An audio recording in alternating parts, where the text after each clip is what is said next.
Ladies and gentlemen, welcome to another weekly episode of the FPV Livestream. I'm your host, Paul Nurkala, otherwise known as Bulba Fett FPV. And this week is sponsored by both Derby City Drone Racing and Atmospheric Adventures. Derby City Drone Racing is hosting the Mega Drone X Cavern Underground FPV race at the end of the month, which I'm going to be attending thanks to one of my favorite subscribers, 00 Asian, or Patrick. And then they are partnering up with Atmospheric Adventures, a frame manufacturer primarily. And this will... And we have been kind of doing a partnership with them over the last, I don't know, few weeks to kind of put together some of their frames, build up some quads, and have a little fun with it. So I'm going to kind of show you some of the things that we've been working on with them, and then jump right into the build. I'm going to go straight to this camera here. Okay. So a few weeks ago, we built and maidened this guy. This is the Atmospheric Adventures Apollo 2. You can see I still have a broken prop from the live stream. It is a 3-inch quad with a full cage. We actually did 2 streams on this one. One of them where we built it, and the other one where we actually flew it around outside my front yard a lot. It was a blast. I am blown away by how much fun this thing was. I was skeptical because it looks very heavy, but it's actually ridiculously, hilariously fun. So that's the guy that we've done in the past. As a thank you for that stream, Atmospheric Adventures very generously sent me out this guy. This is an unreleased frame. They're coming out with it shortly. It is called the Artemis. It is a 179 millimeter tip-to-tip mini quad. These are 5-inch props that it swings, and there is no wasted room or weight at all. So you've got these really, really tight tolerances there and on the tips, and some of these props are a little bit busted up. But yeah, this thing is one solid plate of carbon fiber. As configured with 2206, 2200 kV motors, this guy weighs just over 300 grams.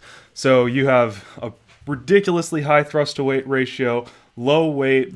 I use 1300 milliamp packs, and I actually kind of maidened it today. I had flown it a little bit, but something was wrong with my motors, and so I've got some new motors on it and some new ESCs, which I'll talk about more at a later date. And it's fantastic. You can see the VTX mount back in there.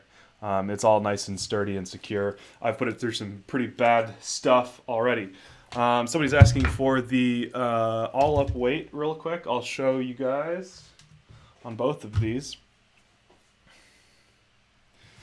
So for the Apollo 2, the all-up weight ended up being 189 grams, or that's the dry weight. With a 800 mAh pack, I think that adds about 100 grams. So, and this is a 3-cell 1300. I don't have anything else. So no matter what, you're going to be over. It's going to be over 250 grams, unfortunately. So you still have to register it with the FAA. For this guy, which is the Artemis. Hold on. We're cheating.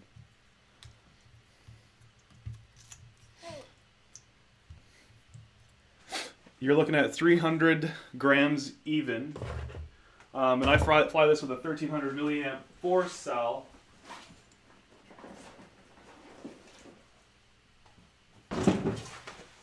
Here's with the tattoo. All up 457 grams. And here's with the graphene, which are heavier, 475.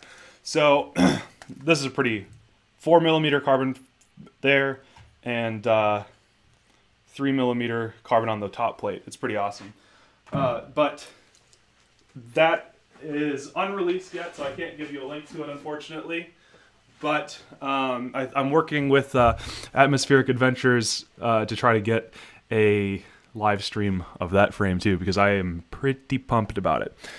And last but not least, today we are building the Atlas. This is a 180 millimeter motor to motor quad. It is designed for 4-inch propellers. It is a 4mm thick arm, and it has these chunky, massive, indestructible standoffs and a full 2mm top plate. And I mean, I'm just feeling this thing like it will never break. It is so ridiculously strong and thick, and you're not putting much weight on it, so it's just going to take a beating. Oh, sorry about the windows. I don't have any curtains for them, unfortunately. So it's a little bit dry. So yeah, so this is what we're building, and this is what we're giving away. Randomly throughout this, somewhere in the stream, I'm going to upload a video to YouTube, and on that video, anyone that wants a chance to win this from a random drawing live on air has to comment about it. So while we're at it, if you wouldn't mind sharing this stream to Facebook, Twitter, Reddit, whatever, I would appreciate your patronage, but don't feel obligated. I just appreciate it because we are trying to grow a new show. I want to bring FPV Livestream, the show, to continue to grow it and get more sponsorship and find opportunities to give out free stuff to you guys as often as I possibly can. But I can't do that without your help, so thank you for anything that you can do. So, my quick spiel is always, if you're new, welcome. I'm so glad that you're here. I hope that you can learn something, and I hope that we can build something awesome together. If you're back, I appreciate your patronage, and I am excited to see you again. It's always a blast to just hang out. And if you're a vendor, contact me at thefpvlivestream.com, and let's work on a project together, give some stuff away, and give back to this awesome community that we've been working hard to create. Now, let's build a mini quad. So, I did not get electronics from anyone, so I'm kind of scrounging kind of from the bottom of the barrel of what I've got.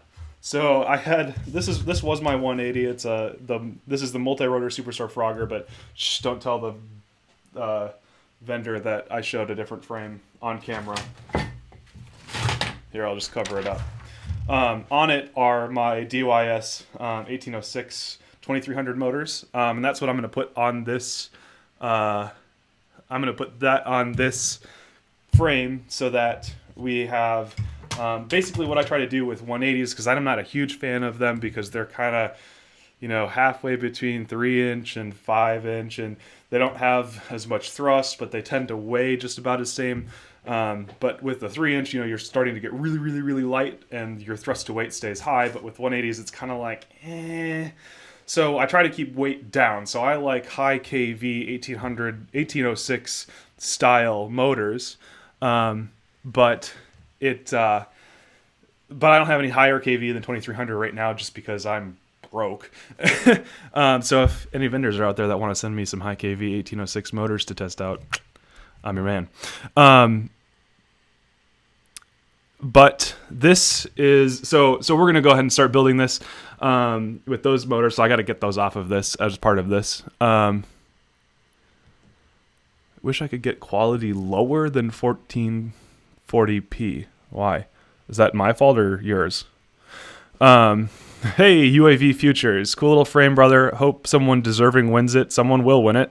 And it's random, so they will be deserving. And sorry about the birdhouse doghouse mix-up. That was pretty funny. You weren't the only one to make that mistake. I was a little surprised. Anyway, so 1806 motors. We've got some little bees.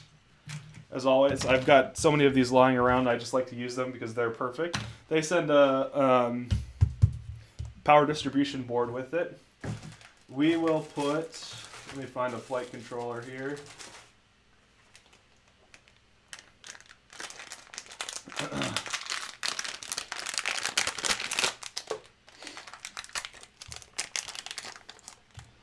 This is a Flip 32 F3 board from Ready to Fly Quads, one of my favorites right now.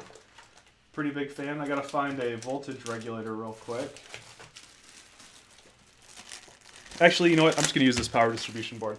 So this is Ready to Fly Quad's mini power distribution board. It has I've been flying it around for a couple of days on the Artemis, that X Quad, and it's just got built-in 5-volt, 12-volt regs. This guy is set up to hold a Polulu, but I don't have any Polulus, so it's just kind of hard for me to build that. So I'm going to put that aside for now, but that does come with the kit. So yeah, so there's that. Let's see, what else do we need?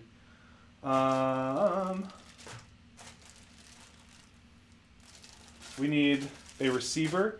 I am out of X4R receivers right now. So, well, yeah, I'm out of X4Rs right now, so I'm actually just going to use a D4R -2 receiver for now, because I'm not going to be flying this a lot right now, just because there is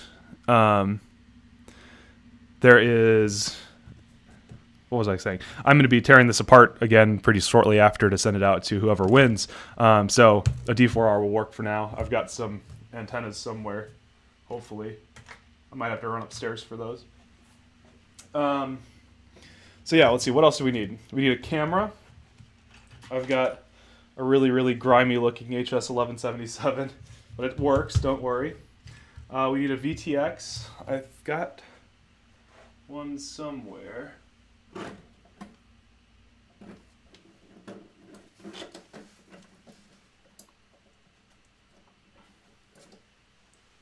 Where are they?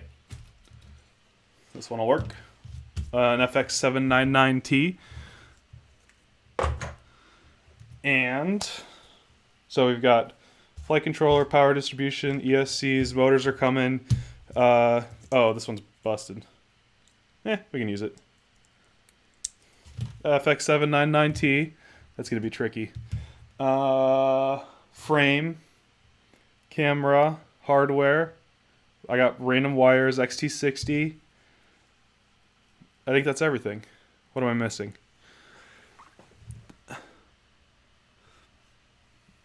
All right. So let's get this show on the road. First let's get our motors off real quick. Let's get that out of the way. Oh, I don't want to show you my FAA registration number. So I need a screwdriver.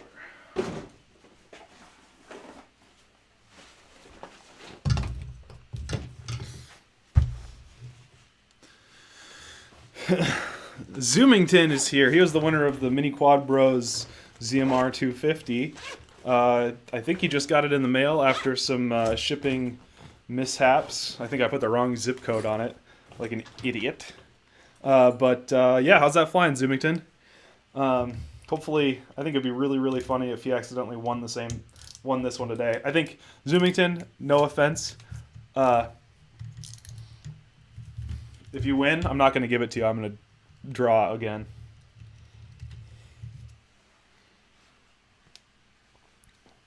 Ugh. Screw is stuck on there.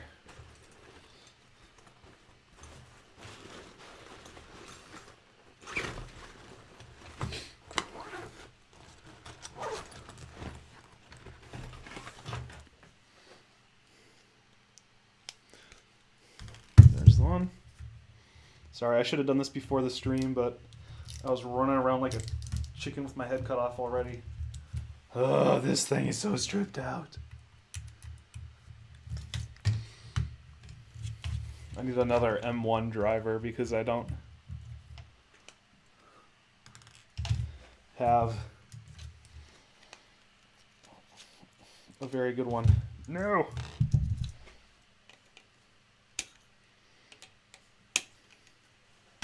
Well, this would suck if I can't get this off.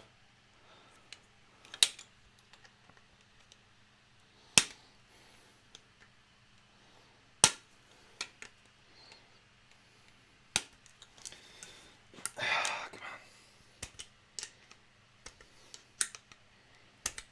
have no idea if I'm even moving it. I don't think I am.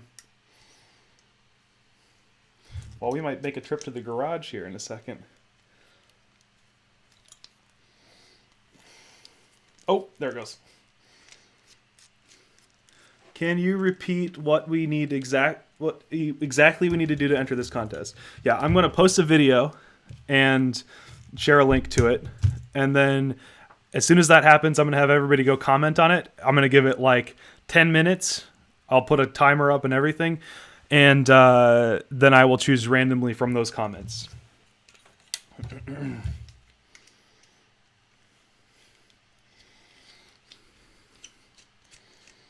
I should have posted that in the description. What the heck? Why are there ants on here? Get out of here, bugger.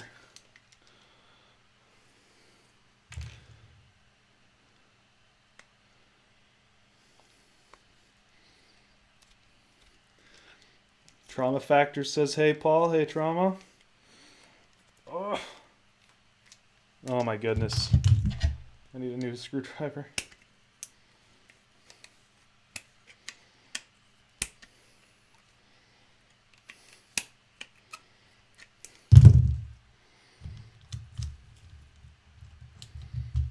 Good evening, Humboldt. Golly. This thing is just stripped.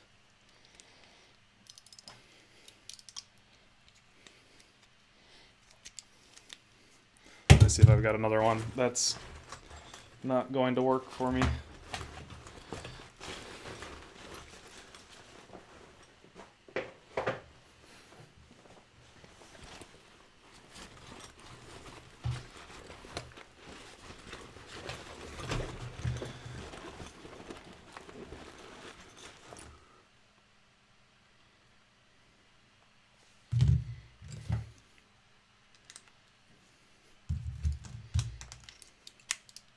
Ah, there we go.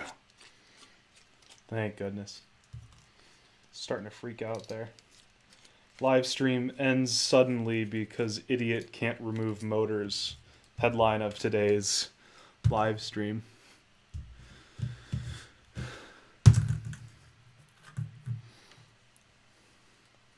Need to be at school in 6 hours. It's not gonna be after the stream. It'll be randomly during the stream.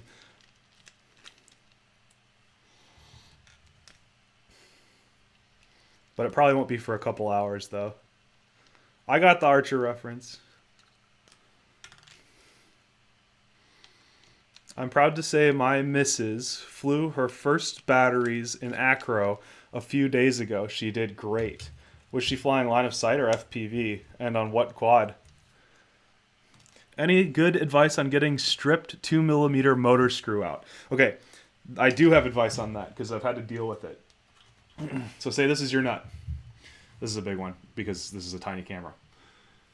What you do is go out to your garage, or if you don't have one of these, go to Lowe's or Home Depot or whatever, and take a hacksaw and just in a straight line across it.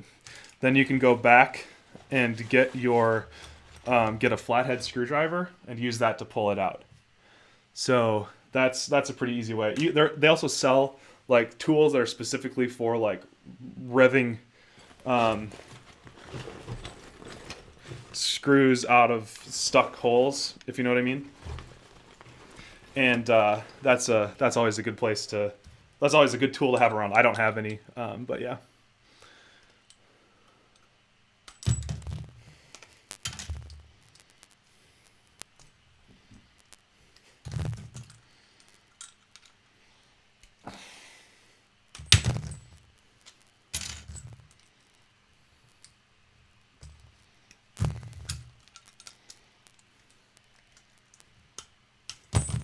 Ah, no. Oh, where'd it go? There it is.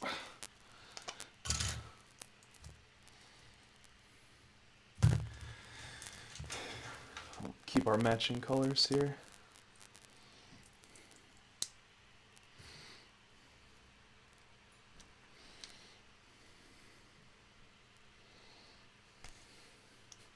Okay, 4 motors ready to go. I think these are all good.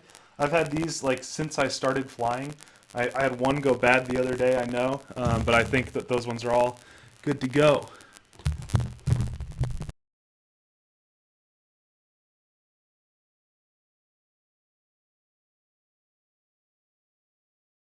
for the mic. Let me know if that's better for the mic.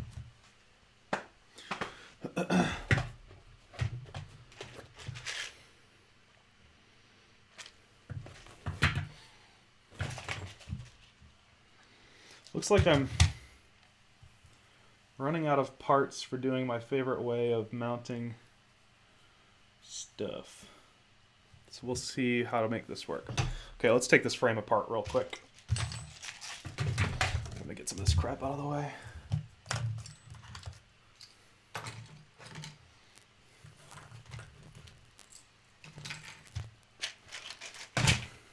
Good, okay, great. All right, so these are actually M3 screws, not M2, which I actually kind of like. Makes it a little bit easier to work with than the standard, which are just a little bit small in my mind.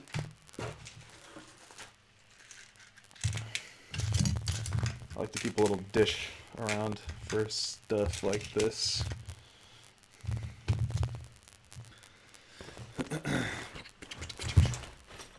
So, is anybody else building tonight? If so, what are you building? And why? Static is back? Weird.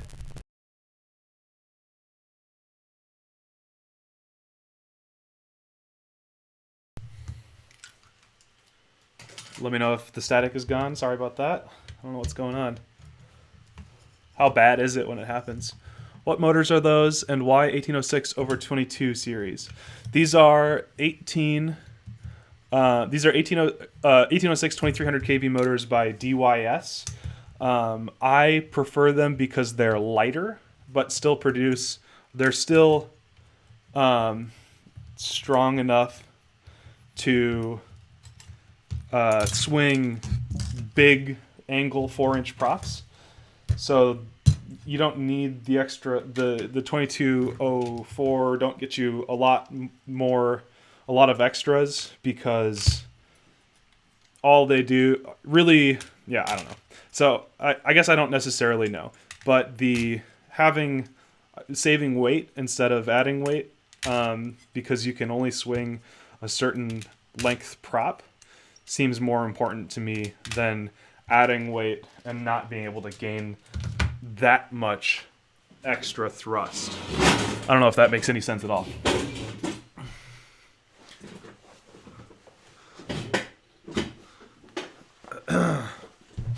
So let me move this a little bit so I can see the chat. So all that to say, that's why I choose 1806. I want 1806 2700 kV motors on the lightest, smallest possible frame. So like if I could do a Falcon 150 or a something like that, to do the 1806 motors, just because that's going to be a more a lighter build that utilizes as much power as it can. So I hope that makes sense. Okay, so we're going to do our standoffs this way this time. Normally what I do is I take, just because it looks like I'm out of them, or low at least. Normally what I'd like to do is take a really long screw like this, stick it through, and then screw the wash or the nut all the way down to the bottom of that screw, and then cut it off at the right height. And that makes a really nice, low, clean build. But I don't have enough of these tonight to make it work.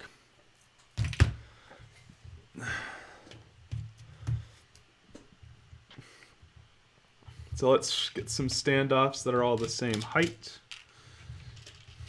2. We gotta organize this again. 3, 4. I got this spacer kit from Amazon, not Banggood. Okay, one of those is too tall. Gotta find another short one.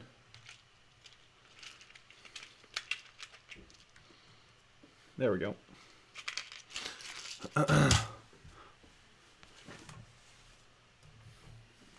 Where do you find your 450 or 600 mAh 4-cell batteries?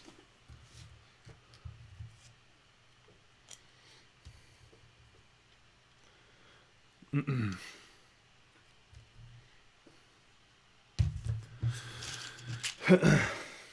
really looking at the multi-rotor mini scythe or micro scythe, which is a micro build, but brushless. You know, with the 3100 3100. I want the 3100 kV 1307 motors because that will be really efficient with tri-blades. Robert de Sequeira. It says, hi, Boba Fett. Hey. I use tall enough standoffs to put my X4R under. Yeah. Isn't 4S 900 milliamps plus? I haven't seen much below an 800 milliamp, but that's just me. Okay. Standoffs are on. Now we need our power distribution board. So once again, this is a power distribution board from Ready to Fly Quads. I think you can get this for like $1.50. It's nice and small. It's got a 12-volt out for your VTX, which needs to be on this side, and 5-volt out for your flight controller. Actually, I'm gonna put this in the front. And yeah, I do need a bigger desk. Yeah, and it's great. It will handle anything, especially a 180 can put out. So let's tin up these pads. So I'm just getting them nice and wet so that the whatever I solder to them works real well. It sticks in there nice and easily. It's got all of the spacer, or all of the spacing of the pads is all spread out for each individual ESC. So it just makes for a nice clean build with all your voltage regulation built in, and it's dirt cheap. I love dirt cheap.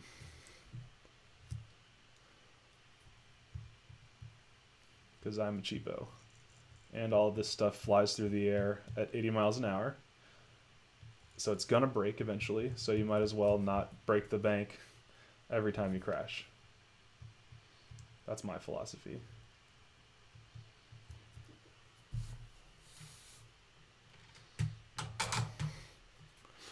I need a new tip. What flight controller is going in? Flip 32 F3.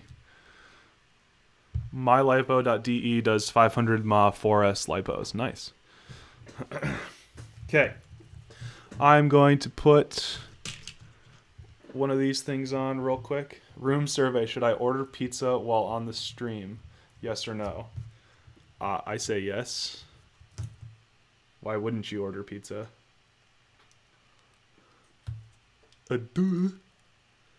I'll share it with everyone. X4R or XSR? Any benefit to X4R besides clip-on antennas? I honestly say X4R. The XSR adds extra complexity that you don't need. And you can't... It's harder to get naked. And the... What else was I going to say? And I've heard some things about vibrations causing potential issues for it. So that's my opinion. Okay, so we're going to want this to come out. I like to go out the side to the top plate where the battery is going to be. And so it doesn't need to be super long. It just needs to go up to where I can wedge it inside of the battery strap like this, essentially. So something like that is going to be an okay length for it. Gotta get my wire cutters out. Oh, they are.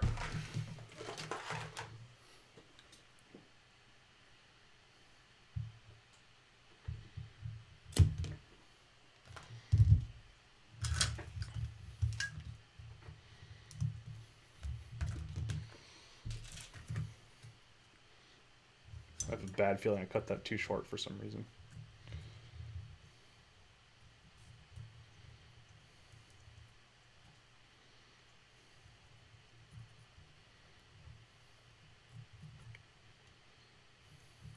Nah, that should be fine. Might be a little tight, but that's okay. Have you had issues with the KISS flight controllers? I haven't heard great things about it. I don't know that I don't think I've ever heard bad things about it, really. But I have had issues with mine, but I also dunked it in water. So I can't, I probably can't. I'm probably not the right person to ask. Because I have never flown a KISS flight controller that hasn't been dunked in water. And powered on at the same time. Also happens to be my second most watched video of all time.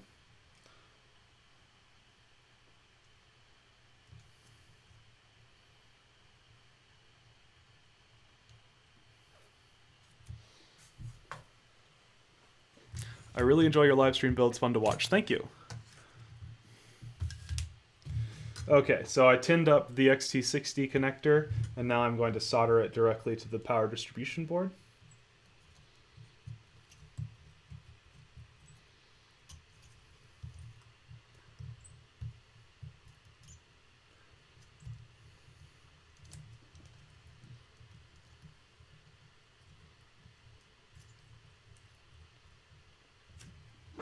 That's getting hot. Need some tweezers. I mean, I guess we could put a KISS flight controller on this right now. I've got the one sitting around. It works. It's just not working well. Do you guys want me to put a KISS flight controller on this tonight? Would that be fun to watch? Would you like to learn about it? Let me know in the comments.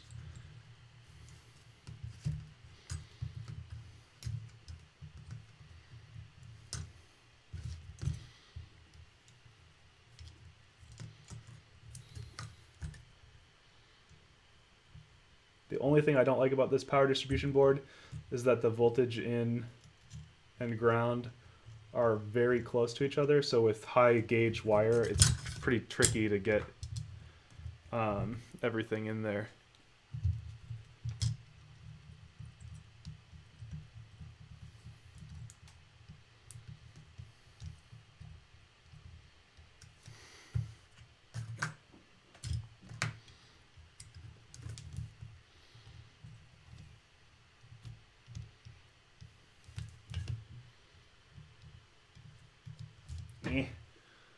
Gotta pull some solder off of it.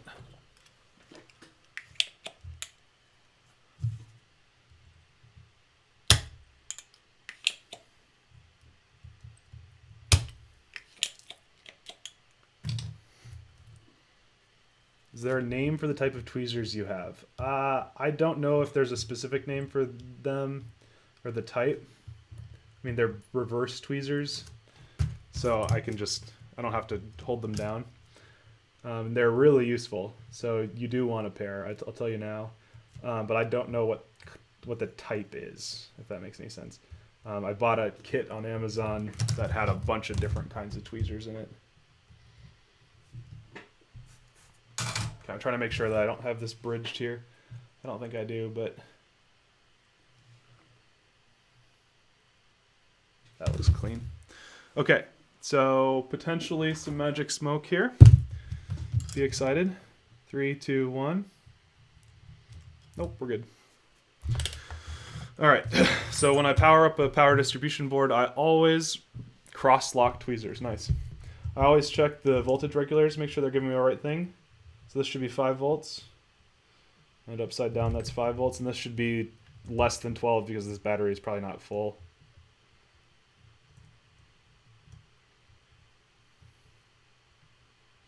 So 9.9, let's see if that's what's in here. 10.9.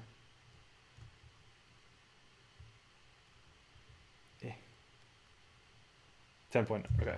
So let's try that with a 4 cell just to make sure that that regulator is actually working at 12 volts. So here's a 4 cell. So this battery has 15 volts in it. Voltage regulator gives out 12. Okay, we're good. Okay, did we make a decision on whether to do flip 32 or kiss. No, kiss. I see a couple no's. I see a couple flip 32s. So I guess we're doing. I guess we're doing the flip.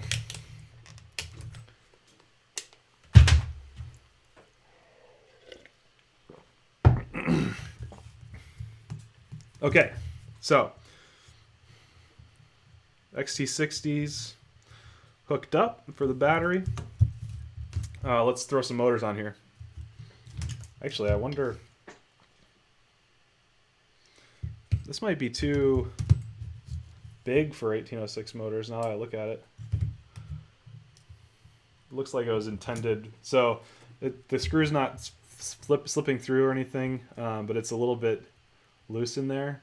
So this is not I think the intention for this frame was to use really high kV 2200 class motors.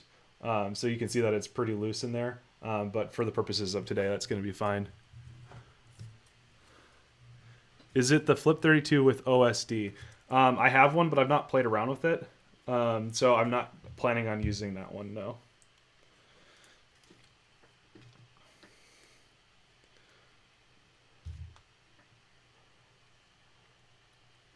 No kiss flight controller, screw this giveaway.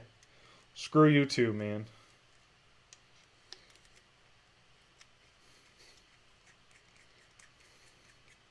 I'm not giving away all of the electronics.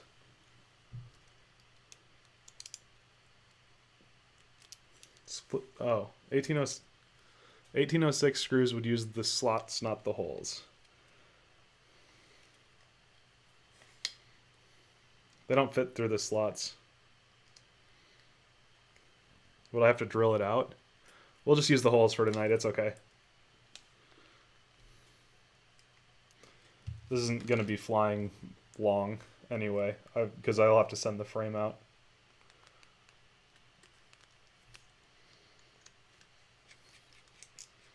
Yeah, I'm only giving away the frame.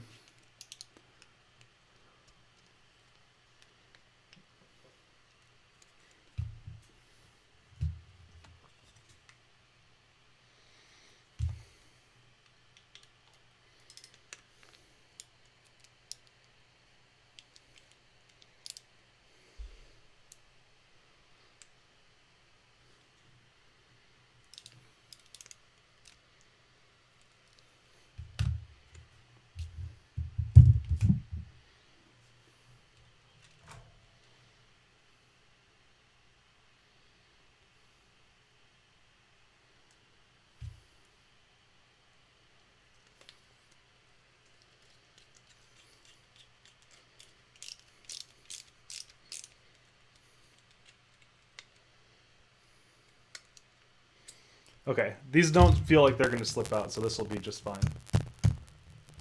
So there you go.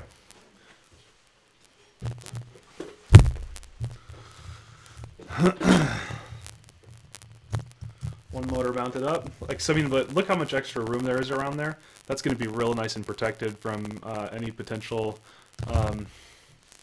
crashing into things horribly and whatnot. So that's nice. Even though it's not intended for 1806 motors.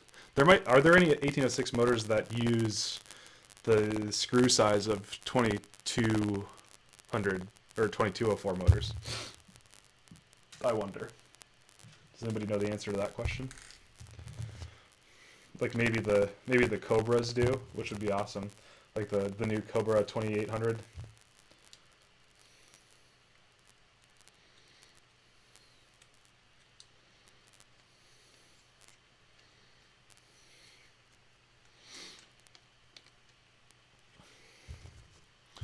What up, boys and girls? Quadcopter building live stream rules. Yes, it does. That's why we're here.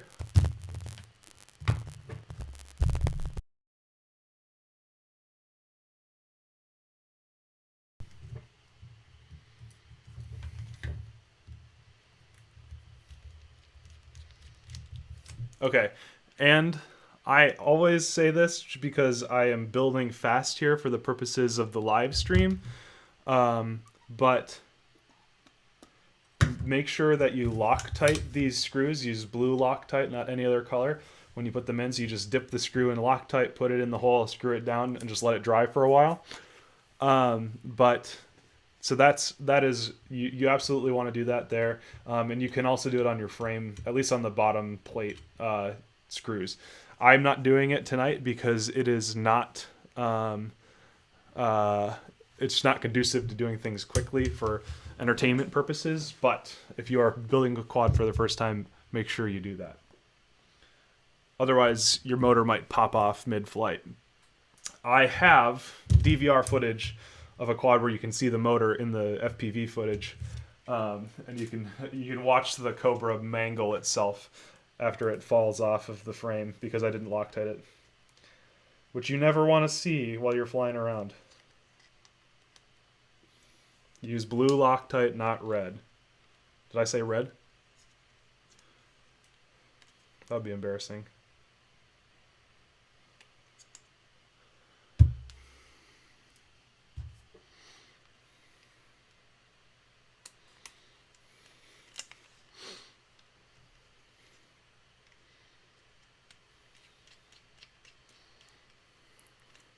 I'm afraid to do the giveaway early because I might lose you guys.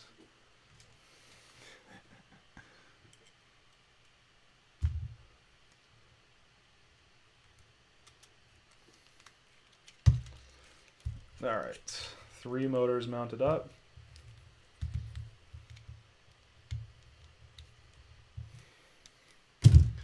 One more to go.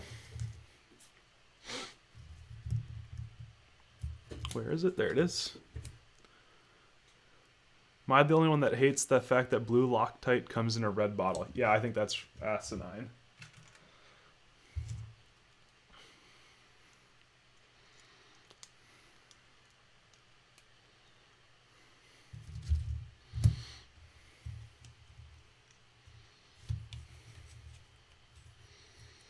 But you gotta have branding.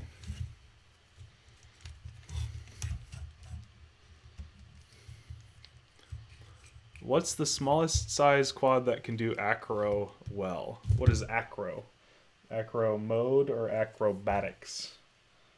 Because a lot of 3-inch quads look pretty fun.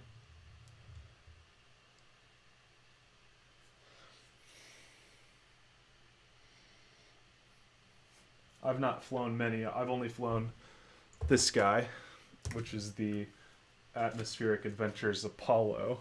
And it flew fine, but I mean, it obviously is pretty heavy looking with those motor protectors, which was actually kind of a blast because I could just like run into a tree and not have a problem at all.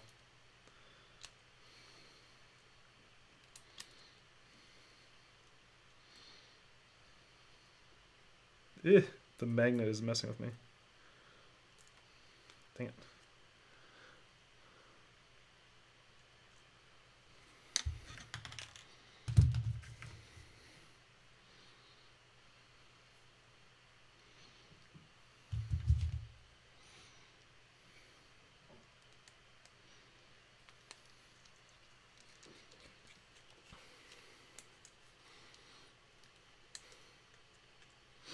All right, we are finally done with our motors. Yeah, I know.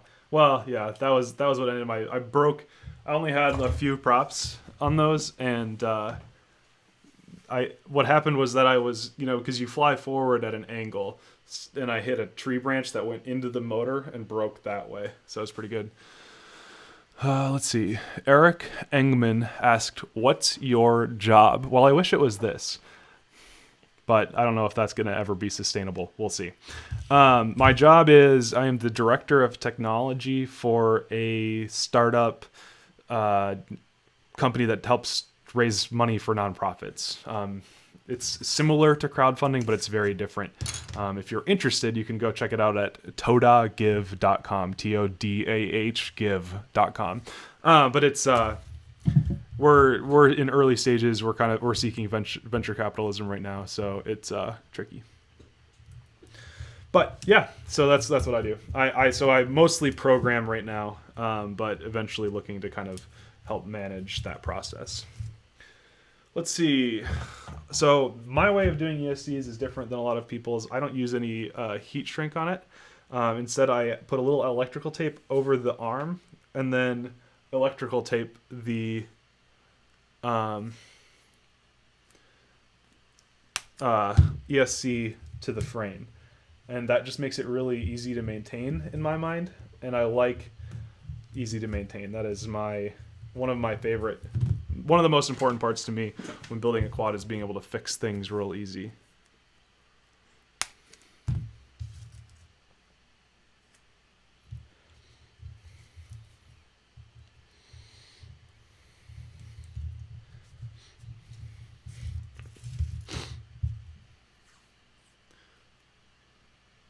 Holy shit, you're an archer. What do you shoot? I was more. I haven't done it as much lately, but I always shot traditional. So, like, I think it was a 50-pound draw at 36 recurve bow that I had bought. Actually, no, it was a present when I was like 15 or something. I would do it almost every day. Because we had a pretty big backyard, I could just set up a target and shoot there. I like precision sports, like racing, shooting, archery, whatever. If I were to run 8,000 kV motors on a 120 frame, what flight controller should I use? Any clean flight.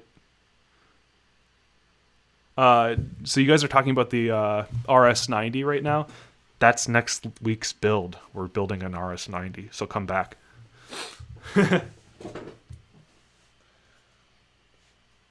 Okay, so we've got our motors on there. So now what I do with the ESC is I get the motor length right about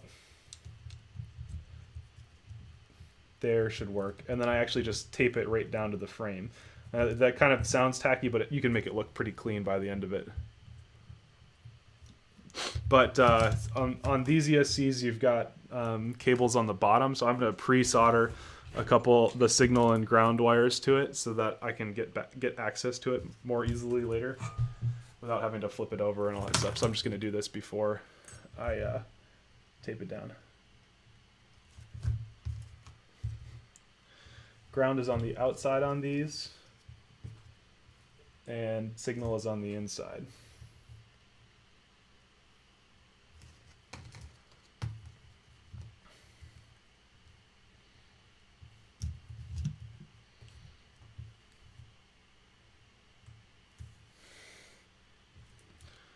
Okay, so there you go.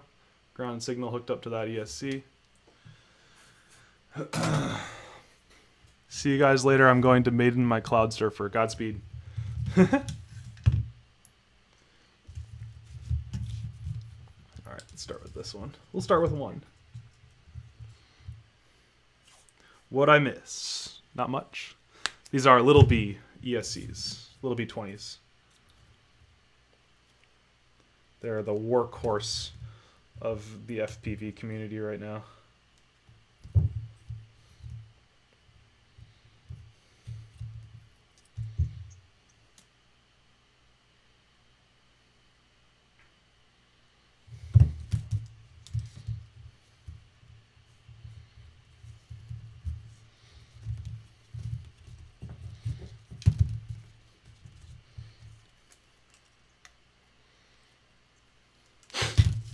So yeah, that's how I do my ESCs. It's not the most grandiose way of accomplishing it, but it's super easy to maintain. And then when I'm done, I will just put a little electrical tape over the top of it, and that will do it. Yeah, these are little Bs.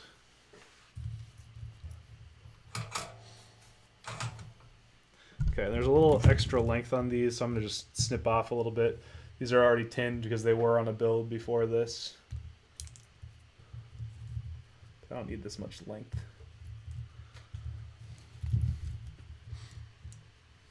Have you seen the new 20 amp ESC from Little Bees? I guess not. To what do you refer?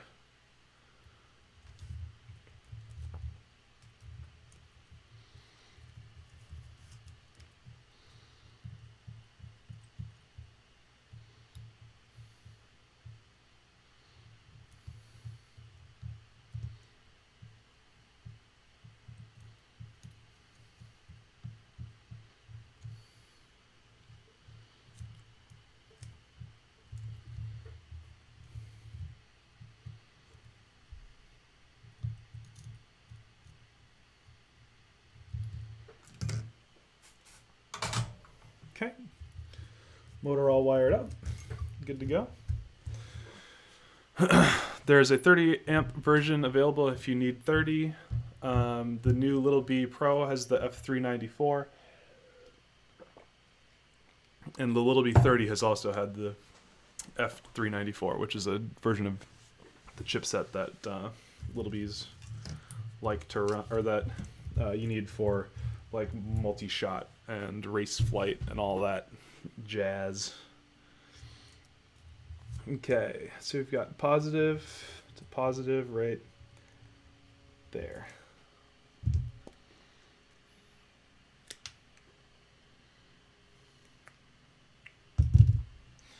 Okay, so I'm going to tin this wire.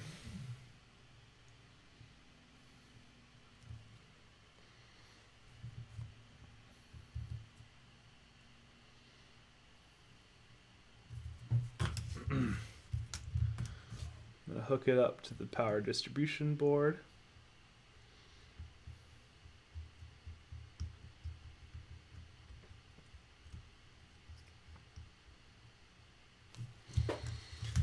Grab my tweezers, pull it around. Nope, come on.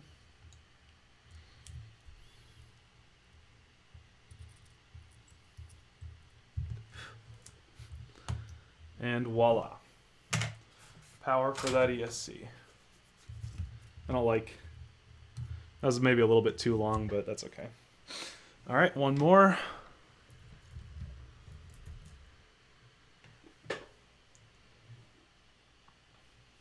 From there to there. Snip, snip.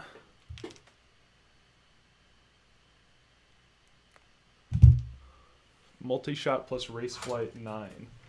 Awesome. I don't have any F390 ESCs right now, so I've not had the opportunity to switch over to multi-shot plus race flight and all that jazz.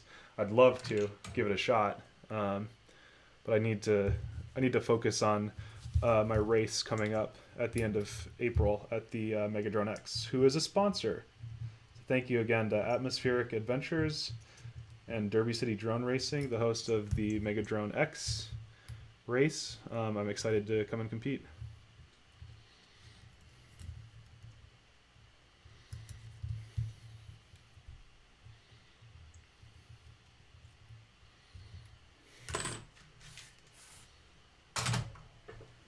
Paul, is it just me, or do you also stare straight up or straight down when using your Fat Sharks? No, I look out straight in front of me.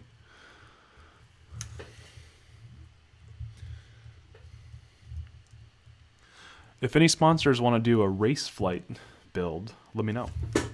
Okay, let's get this giveaway underway. This is the official announcement.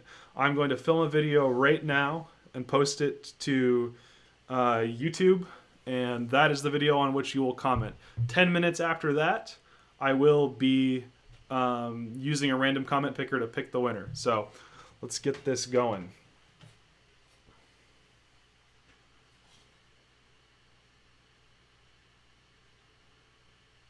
Hello and welcome to the FPV live stream. We've got a live stream going on right now building this, the Atmospheric Adventures Atlas.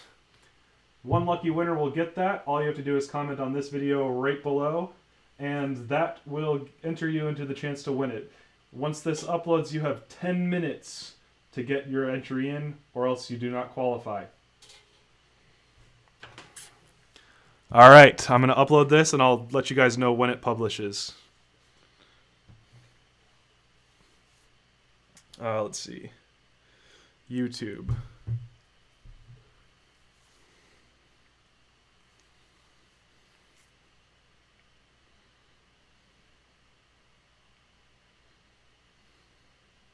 Blah, blah, blah. Here, let's watch a live stream of some guy tapping away on his phone. Entry thread for Atmospheric Adventures Atlas 180.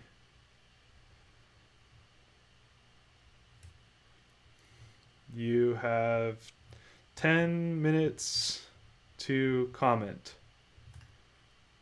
All right, I'm going to upload it as unlisted and then list it and start a timer at the same time. So I'll let you know when that goes live. Don't worry about it.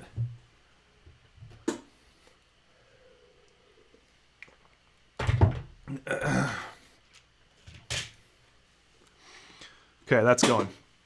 All right, let's keep moving while we're waiting on that. So I'm not going to need more wire than that. All right, next ESC. Be excited. I wonder if this is the first ever real-time quad frame giveaway. I don't know. Maybe that's too much to ask. All right, I'm going to put the signal wires on this next ESC before I tape it down again.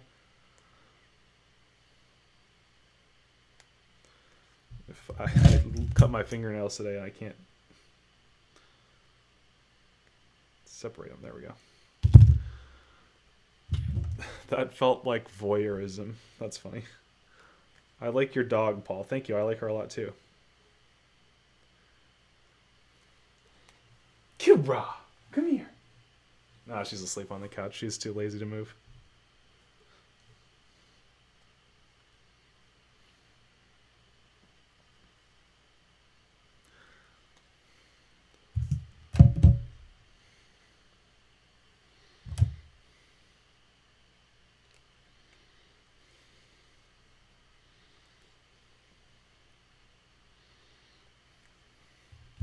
Is there a reason to set the battery at the top? Nope, that's just often the most convenient place. You want to have everything as balanced against the center of gravity and center of thrust as you can. That will give you the best performance. But not many designs suit that perfectly. So you have to put the battery in the best place that you can. And that can be the top, that can be the bottom. Most of my quads have it on the bottom right now. But that's just because those are the types of frames that I've got.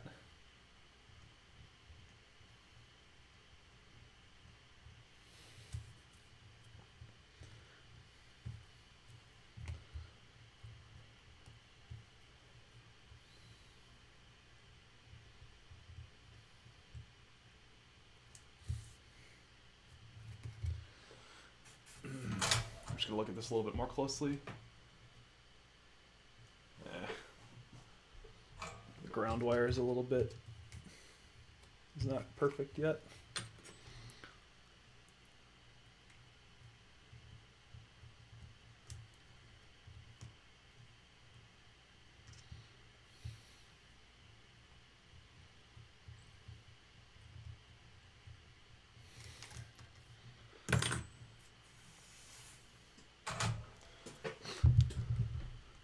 I was going to say his dog is stupid to be contradictory. Well, that's a dick move. Just saying. Okay. I am publishing this video right here in 5. Okay. Actually, hold on. Sorry. You can enter by commenting on this video that I'm going to publish here in a few seconds with your favorite joke. If you just post something stupid like, hi, you do not qualify. You have to post your favorite joke. Ready, set, go.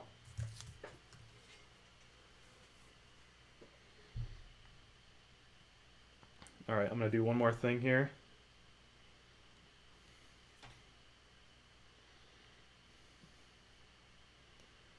I'm setting a timer for 10 minutes.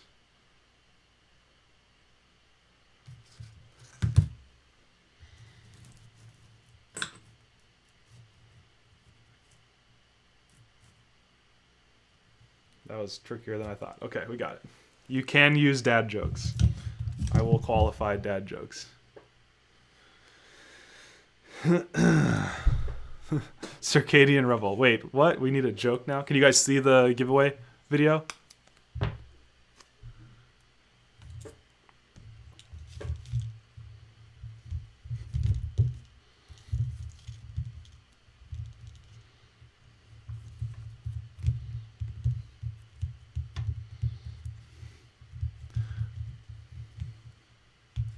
Waiting on your RS90 build, just got mine, would like to see what you do.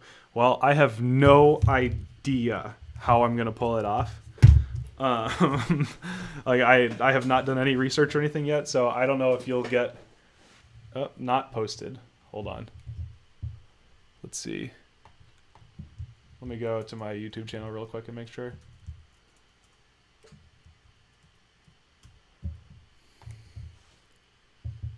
Yep. Yeah, it looks like it's there for me. So you guys should see it. Just go to my channel and refresh if you don't see it. Go to bobafettfpv.com, subscribe, and comment. We dropped like 10 people as soon as I posted that.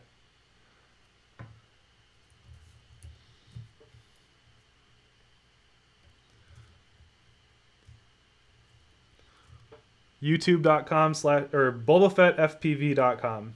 That you'll be able to find it there.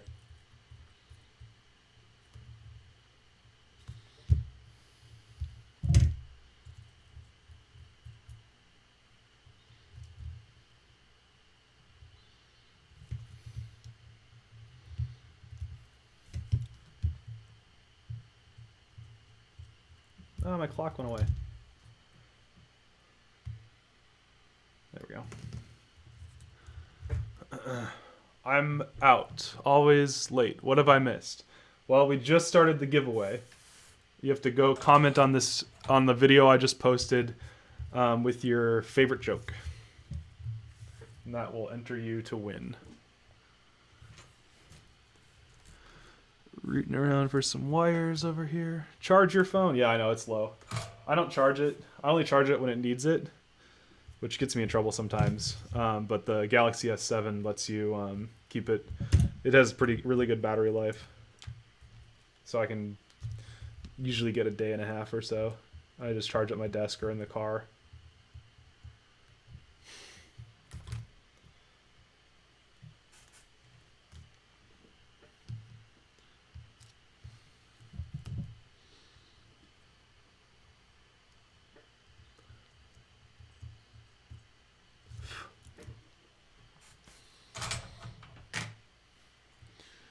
I'm in for the long haul, Paul. It's a funny rhyme. Never heard it before. Just give me a hard time. What's happening in 7 minutes is when the giveaway ends.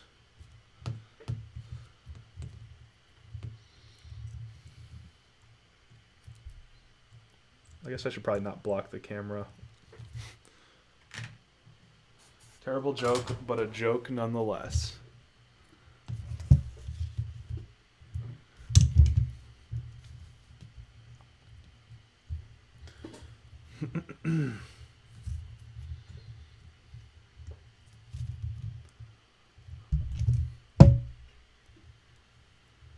That joke did not seem intended.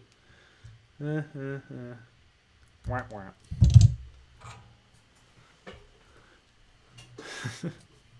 I like this live giveaway though. It's kind of fun. I feel bad for everybody in Europe that can't participate right now. Oops. But we'll do something for them eventually.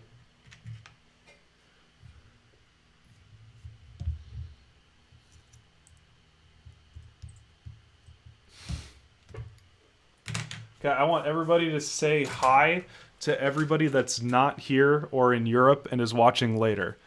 I'm going to show them the chat window so that they get to see your guys' loving support.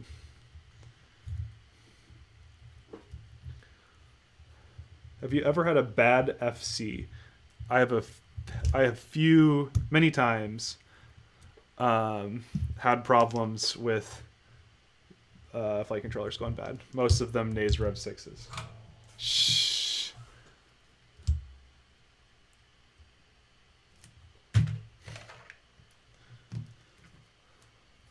All right. Everybody's saying hi to you. Welcome from normal time zones and crazy people that stay up way too freaking late.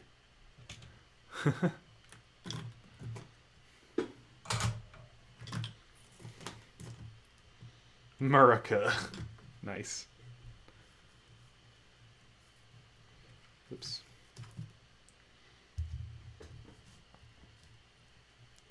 Four minutes to go on your entries. This is pretty exciting.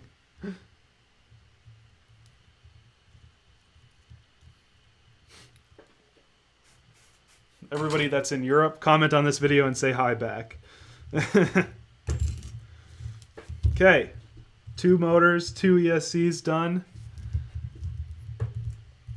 Eastern Standard Time here. Yeah, me also. Everything's looking pretty darn good. Positive, positive, negative to negative. Positive to positive, negative to negative. Clean joint, clean joint, clean joint, clean joint, clean joint, clean joint. All right. Other side. Took 5 minutes of buffer to watch a 25-second vid. I'm so sorry. What entries, Boba Fett? I'm confused. That is what is the 4-minute thing? So this is a giveaway. We are giving away this frame that you see right here. I posted a video just now to my YouTube page, bobafett.com, and that will enter you. If you post a joke on that in the next 2 minutes and 50 seconds, you will get a be entered to win this frame. All right, we need another ESC. Okay, I can cut this guy off here. Let's see, is this going to be enough leftover wire? Yeah, that should work. Can I enter twice with 2 jokes? No. You enter by leaving a joke comment. Make a joke as a comment. Make a comment as a joke. On the video I just posted to my YouTube channel. It's called Apollo Atlas entry thread or something like that. It's hard to pull a good joke on the spot like this. Yeah, it is. I know. What kind of camera do you use for live stream? This one. I don't know. It's some $30 camera that I bought on Amazon. It's fine. Does a bad joke negate an entry? No. But if it's clearly not a joke, then you will not be entered. I hope we get some duplicates. That would be hilarious.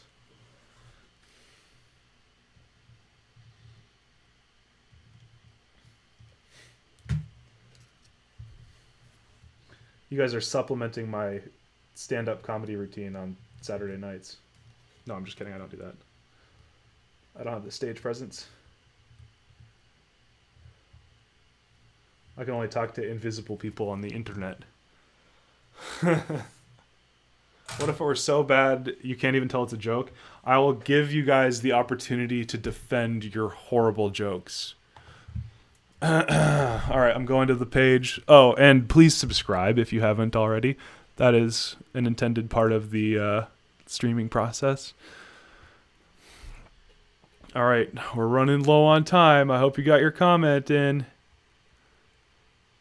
91 views. All right, I'm going to info and settings. 14, 13, 12, 11, 10, 9, 8, 7, 6, 5, 4, 3, 2, 1.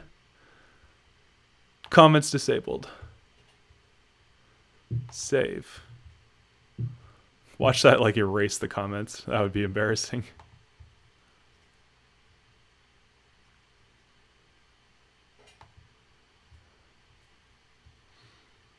All right, hold on.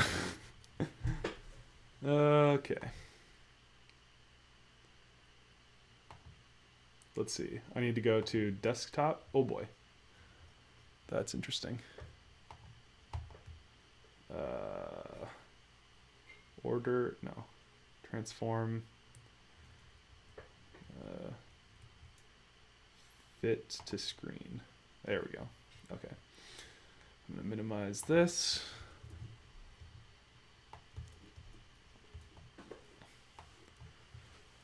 There's my ugly mug. Hopefully you can see that. I think you can. All right. So I'm going to go to random comment picker. Oops. No, this one. Random comment picker. This guy.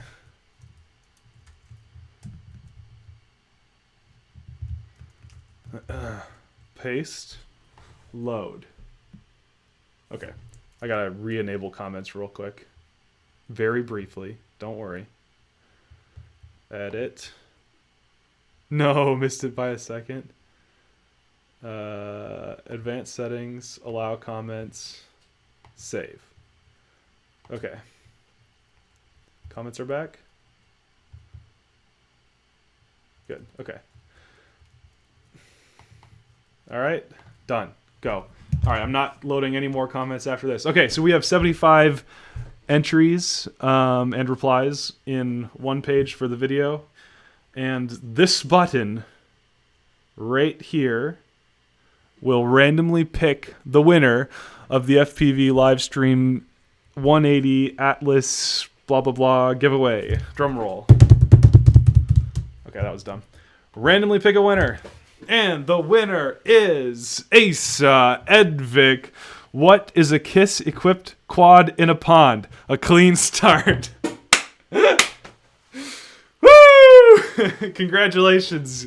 You, sir, are the winner of the FPV Livestream giveaway. Quad, blah, blah, blah, everything, all of that stuff. Where's my OBS? USB cam. Congratulations, man. Yep, rigged. Right, now I have to fucking ship this to Finland? Dang it. I mean... Oh, man. That's too funny. Well, I'm glad you got it, Asa. It's fun to have you around the FPV live stream. Let's go check out some extra jokes here. Let's see. I want to see some of the other ones because jokes are fun. Where is it?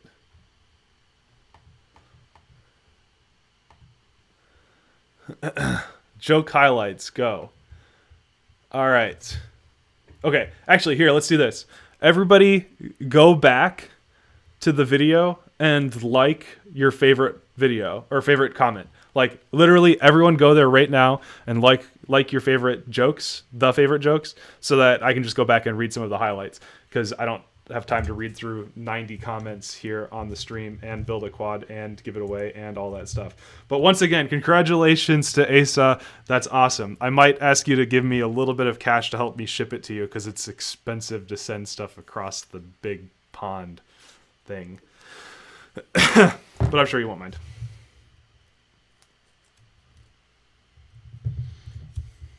I was kind of counting on only sane people showing up so that I wouldn't have to send it across seas, but that's fine. Just kidding. Everybody go comment, go like your favorite jokes on the thing. You can like more than one, but it'll be fun to be able to go back and see some of the highlights real quick. I hope some people were creative with it. All right, we can zoom this camera in now that we're not trying to see the timer.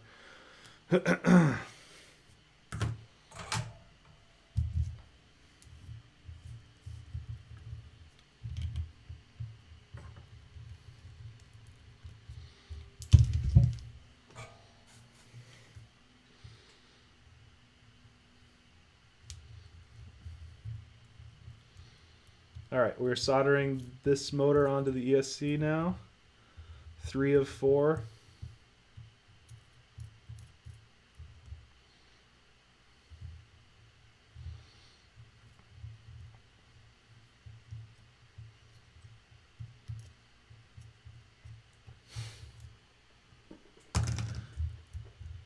Okay, looks good.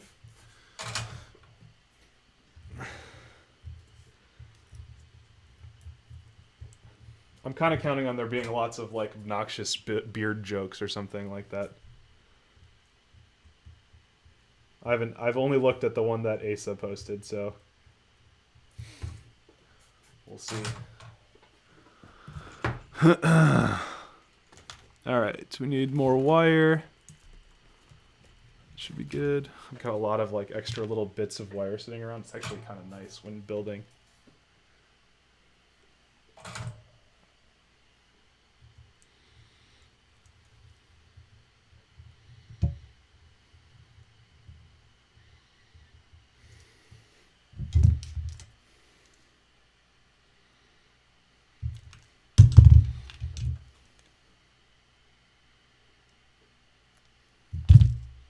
When I cut my motor wires, there was only wire showing that wouldn't hold solder. Any suggestions?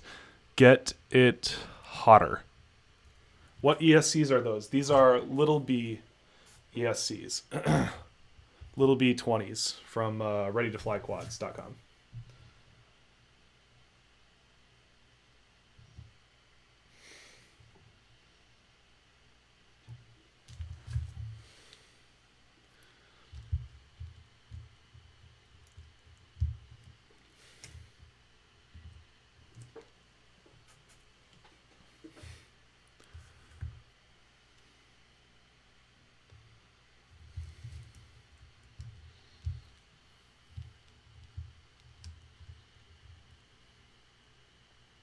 Uh-oh. Looks like the pad came off of this guy. Oop. One of the pads on this little B came off. Yep, look at that. So you see right there, that's the pad that came off of this hole right there. That's obnoxious. Let's see if I can salvage it.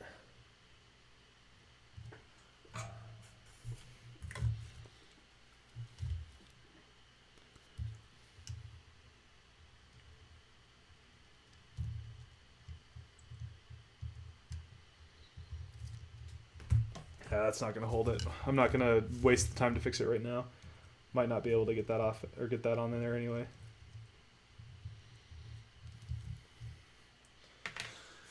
Okay. Need another little bee. That's why I don't buy little bees from Ready to Fly Quads. Nah. All the little bees are the same.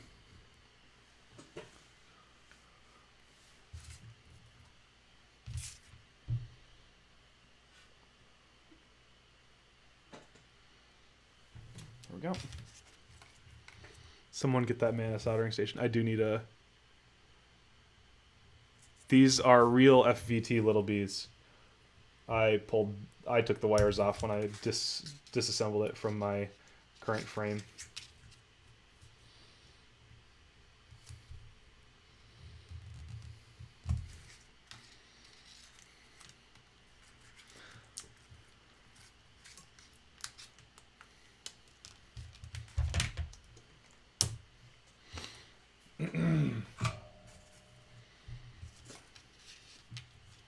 Okay, is everybody done voting on the comments? Should I go back now? Or I'll finish this ESC and then go back. So go get your voting in, and then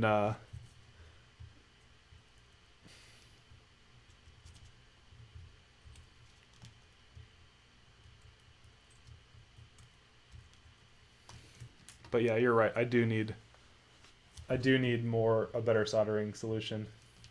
I never thought that I would get quite this far into the hobby, so I am still working with my $40 soldering iron, which I love. Like, honestly, I almost never have a problem with it.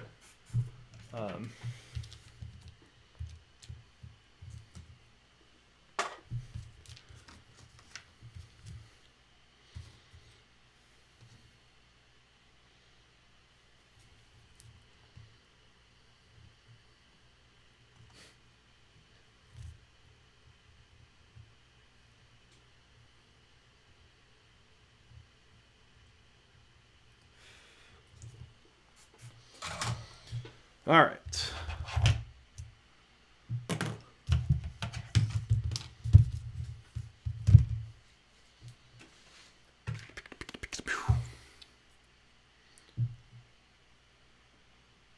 Do you remember when Ready to Fly quads was called Wit Spy quads? Yes, I do.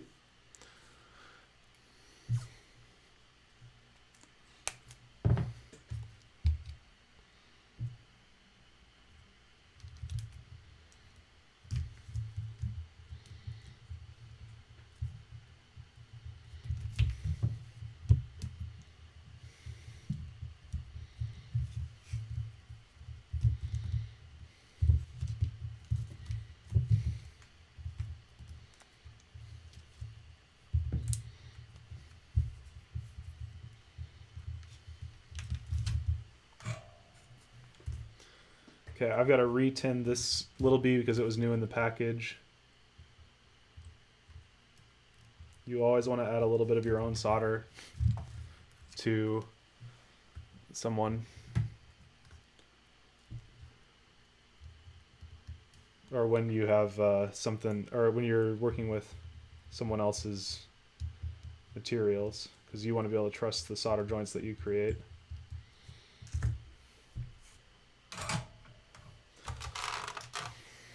Let's get this down in here.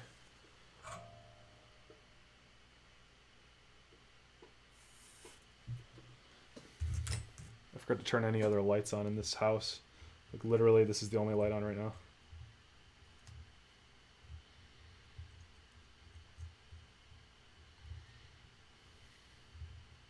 Because it was bright when we started. There we go.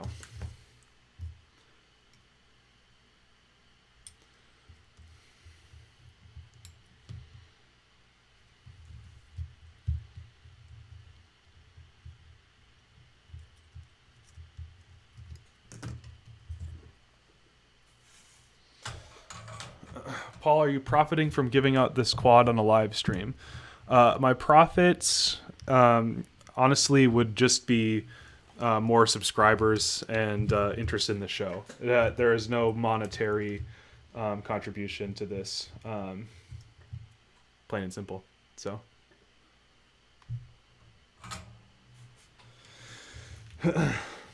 But I'm always excited to work with vendors because, you know, it gives me the opportunity to give back to you guys, have some fun. There's a bigger chance for more content. And so the relationships I pursue are ones where I can help test and market and support the hobby in general. And so when I find frames and electronics and things that I truly believe in, those are the relationships that I go out and seek. And so, you know, so there's not like a profit, but it comes down to, you know, can we build a relationship that, you know, is beneficial for the hobby as well as for my subscribers, you guys. I mean, you're the reason that I do this. And, is it something that, you know, I would use, that I would want people to have? And so far, everything that I've worked on has been something that I would want or something that I would have in my arsenal. So, I don't know if that makes any sense. All right, here we go. Let's look at some jokes. I'm going to go back to desktop mode.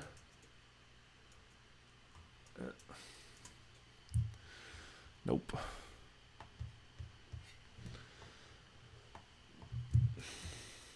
YouTube.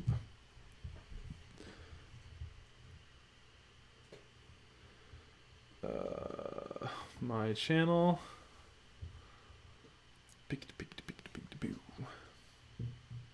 Entry thread. This is the worst cover photo for this ever. All right. Jokes. Number one joke. Hi Phoebe. My favorite joke? Boba Fett's flying. Screw you too. Screw you too.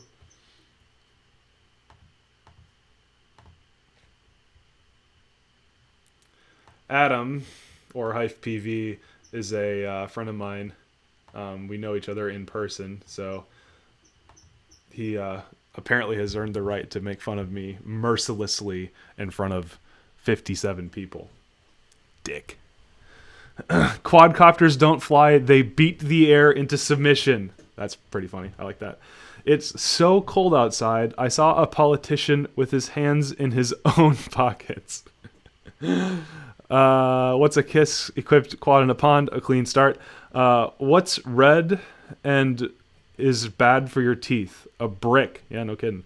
What do cheerleader ghosts say after the game? That's the spirit. What do you never see eggplants hiding? Why do you never see eggplants hiding in trees? Because they are really good at it. Fair enough. So you know how Donald Trump was saying that the Bernie Sanders supporters were messing with the rallies in Chicago? Well, you can't literally be Hitler until you blame a Jew for your problem. Oh, I don't think I get it. Two guys walk into a bar. One guy says, ouch. My mother... Oh, wait. Hold on. Is this not sorted by top comments? Is there a way to do that? No, guess not. My mother-in-law fell down a wishing well. I was amazed. I never knew that worked. Well played. Police arrested 2 kids yesterday. One was drinking battery acid and the other eating fireworks. They charged one and let the other one off. I like that. I like that a lot. All right, that's enough of that. Good work, everybody. Except for Hife, because he's a dick.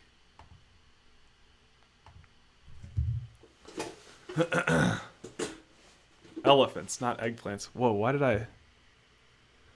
You missed the comment period by like 20 seconds. Dirt Diver, come on, man. Remember when you said I was going to rig this for you? Didn't happen. That's funny. Too funny. Good work, everyone. That was entertaining. I thought of that joke thing at the last second, so I'm glad we did that. He was funny.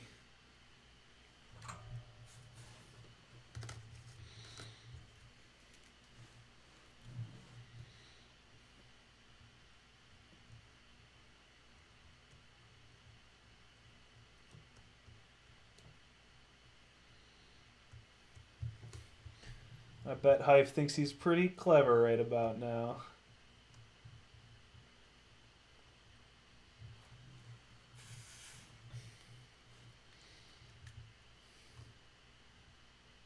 There we go.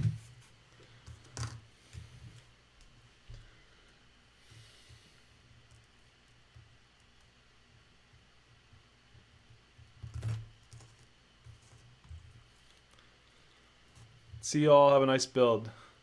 Stays for the giveaway and then ducks out. No, I'm just kidding. Have a good night. Thanks for stopping by. Glad you made it.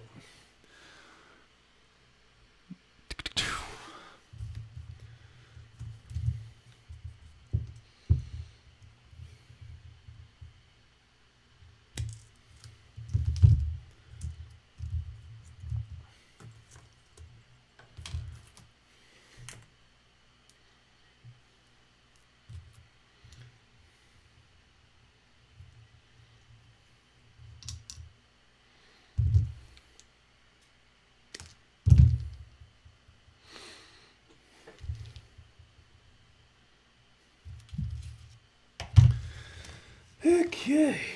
Well, I feel like we have less excitement now that the quads... Now that we're just working on the quad. The giveaway was kind of fun. So if you guys have any ideas for a giveaway in the future... yeah, actually. So I'll talk about that for a bit. So I want to do a giveaway every week. I don't know if... I can't afford to do a giveaway every week. So to do that... I need to find and build these relationships with these vendors like I'm talking about. So I think we can help each other by when you see a product that you're interested in having featured on the live stream or would be interested in owning yourself, potentially, reach out to both me and that vendor simultaneously. So contact me at thefpvlivestream.com and say, hey, I'm sending a message to XYZ vendor to have them send you this thing to give away and build and do all that fun stuff. So we can create this really, really powerful community of mutually beneficial fun if we can work together and do that. I don't know if that's the best way to approach it, but I think it's worth a shot. So, like I said, if you ever see something that you want to see built and know the person, or reach out at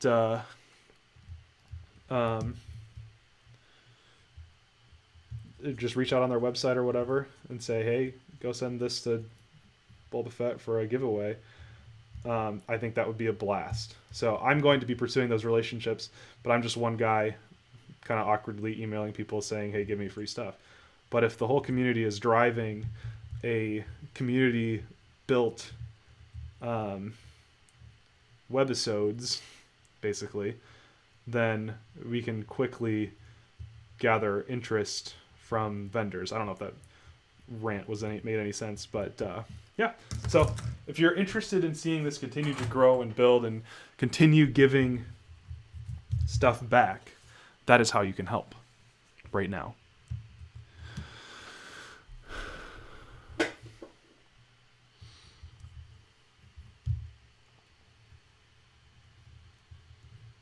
Or after the show, so that you don't, leave. Boba Fett, have a look at the Falcon 160. I'll send Lazed an email. I'm trying to get him to send me one for a while now. But yeah, that would be awesome. The Falcon would be sweet to give away. That's exactly the kind of thing that we can do together to continue to build this community and something that's truly unique right now in the FPV world. Trying to help newcomers learn how to build, find a community that they can get supported, and just have a little fun, right?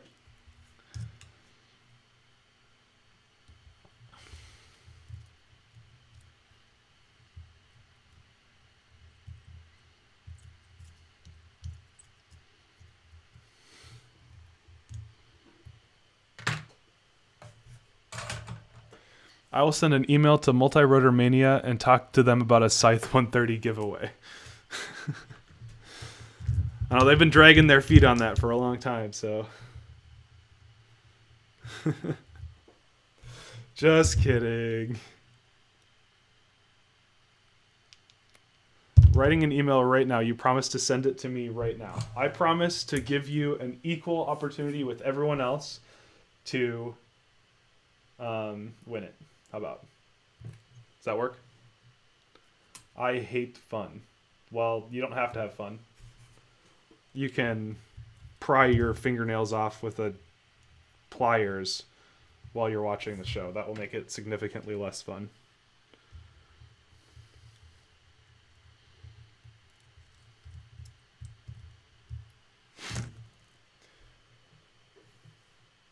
Your wisdom and soldering skills are much appreciated by noobs.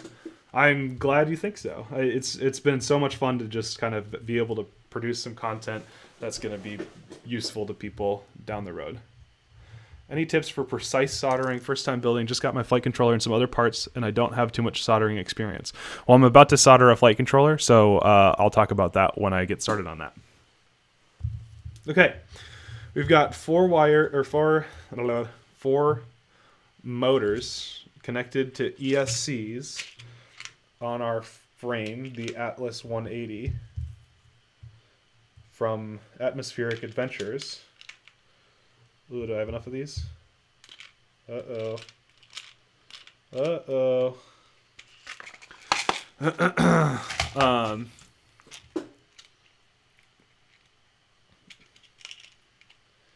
And sheesh.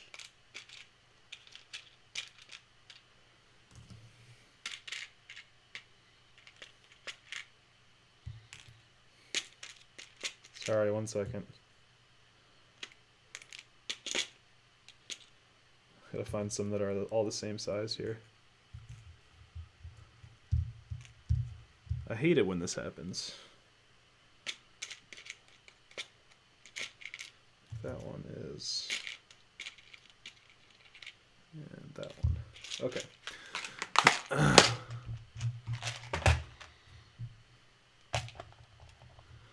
Make this a quad build comedy show. Isn't that what it already is? Oh, I'm looking back on comments, sorry. His beard is appreciated by all. Yes. You can get soldering practice kits. I didn't do that, but I think I would have liked to do it. Advice for soldering, join fpvchat.com is a good idea. The link is in the top right corner of the screen, if you didn't notice. Okay. All right. Let me put these guys on here before I forget.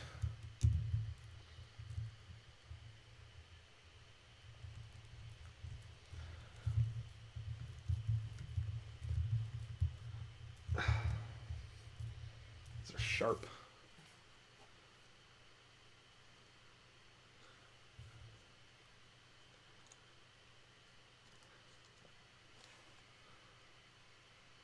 Perhaps one day I should make some videos of soldering tips.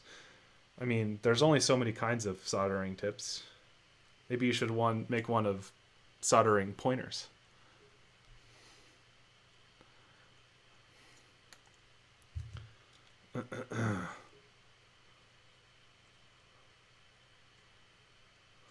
Okay.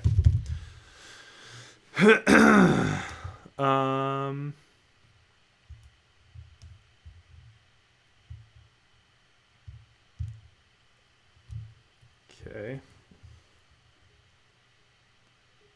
Your mic gets way loud when you lean into it. I thought you liked it loud.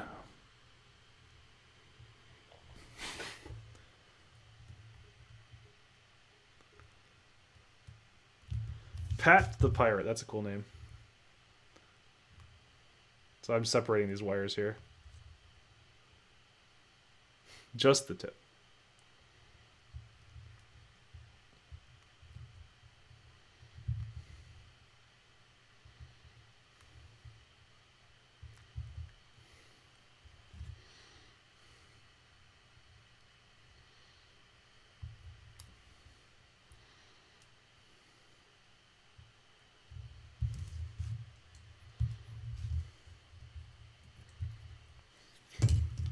Okay, so I'm going to strip some of these wires off now.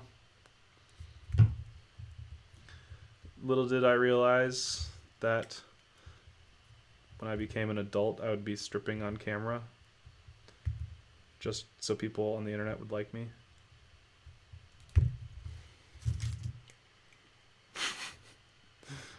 Oh, man.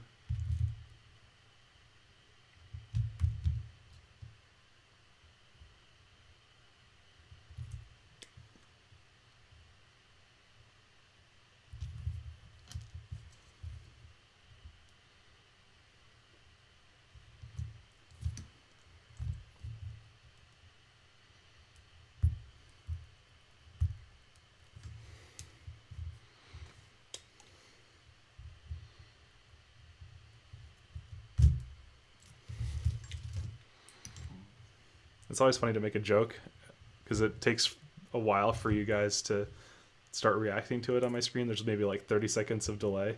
So it's always funny. It's just like, okay, did they get it? Was it too subtle? And the comedy hour is off to a roaring start. Thank you, thank you.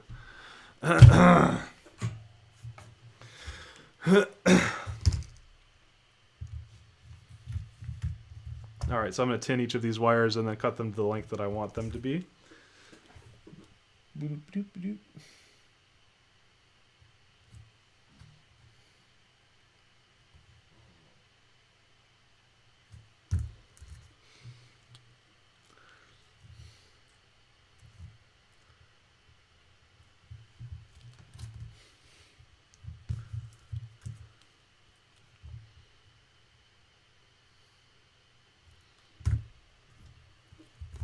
Two more.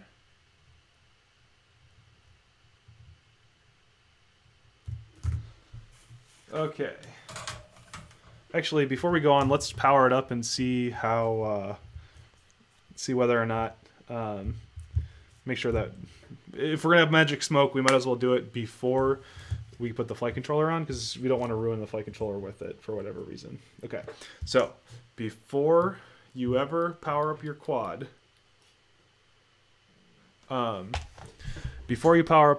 always make sure that all of your polarities are correct. So just go back and inspect each individual thing. And I say this every week, I think, but make sure that you go actually film the first power up of your quad when you do it, and so that you can look back and see if any particular item smoked. There's other techniques like using a bulb limiter or using your multimeter. I'm pretty confident that this is good right now, so we'll see. I have not yet had any electronics let out the magic smoke on camera yet, so this could be the time. Where's my battery?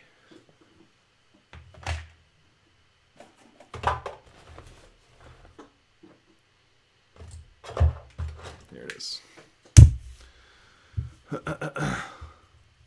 All right.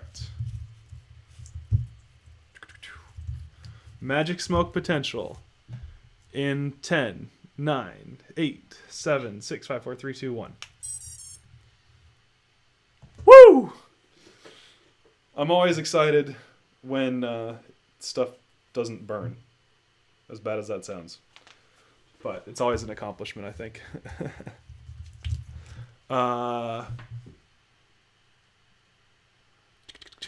What motors are you using? It's Colin from RCUC. These are DYS 1806 2300 kV motors.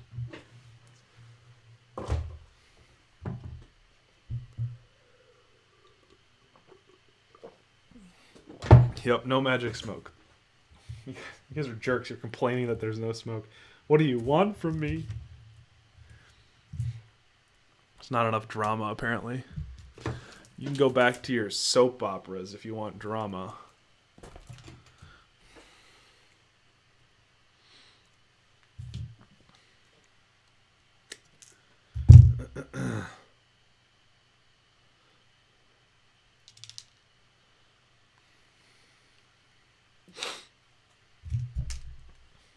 Okay, so this power distribution board, like we said before, has a 5-volt regulator built into it. I am going to tap into that 5-volt regulator to power my flight controller. So I'm going to solder on the 12-volt lines before I do that. Just simply like this. 1. Okay, and we can trim those up a little bit later if we want.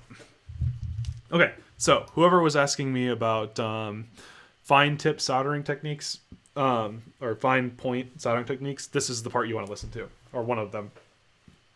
Excuse me. So if you look at this wire, nice and close, and this is what's worked for me. I don't know if there's any legitimacy to anything that I'm saying beyond that I like it.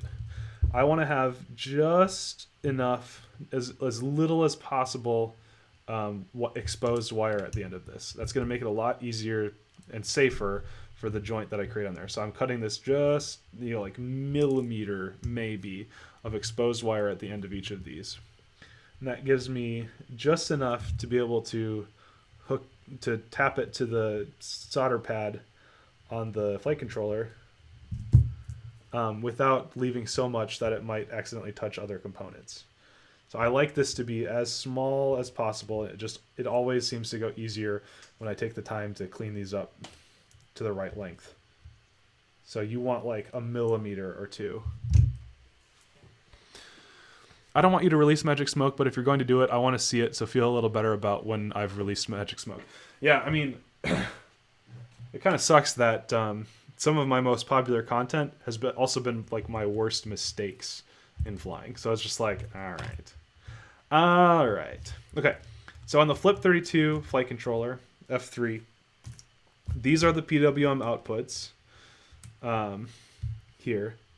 There's a ground there, a 5 volt there, and then PWO 1 through 8. So we need this one, this one, this one, this one, this one, this one, and this one.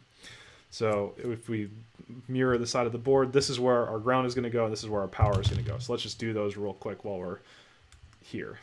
So I'm going to run this wire underneath. So I'm just going to put that on loosely because I want to be able to take it on and off. Fly Arduino has FC in stock. I'm not gonna buy another one for a while now.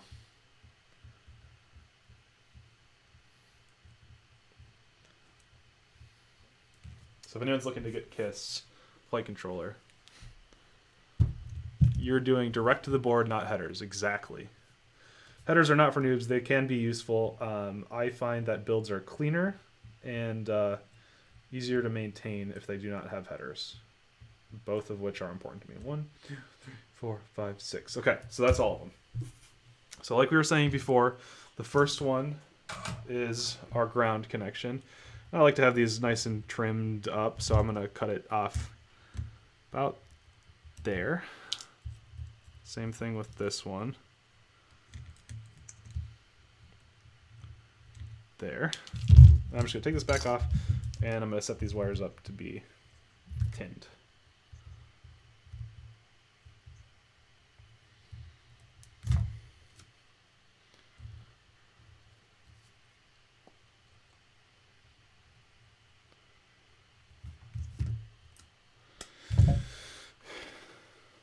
Flight controller back on.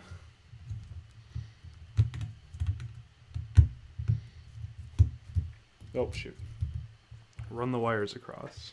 And these don't necessarily have to go in on these rails. All the 5 volt and grounds are common on the flight controller, so you can use any one of them. But I just like to do things the same way every time so that I know where my connections are without having to think about it.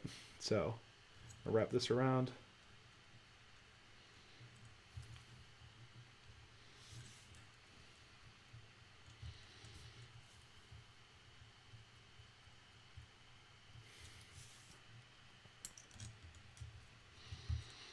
So what I'm doing is, since I have both the pad and the wire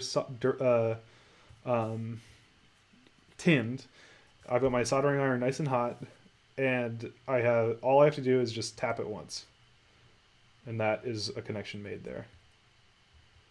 And it just is a real quick, easy, gentle touch. Don't need to deal with it too much. This one is not behaving. Didn't tin it well enough. And having the right length wires always makes it easier for me. Okay, so our nays should have power now, or flip 32 should have power now. Why don't you use the stripping holes for stripping? The stripping hole, the smallest stripping hole on these things is too big for the wire that I'm using. Okay. So once again, PWM is on this side. This is motor 1 right here, and this is the actual motor 1 back here. Oops. So I've got to bring this wire up to the front to solder it into the flight controller.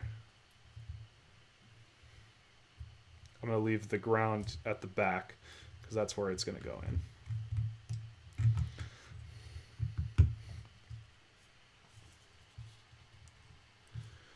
So this is just about the right length, almost even too short, but it'll work.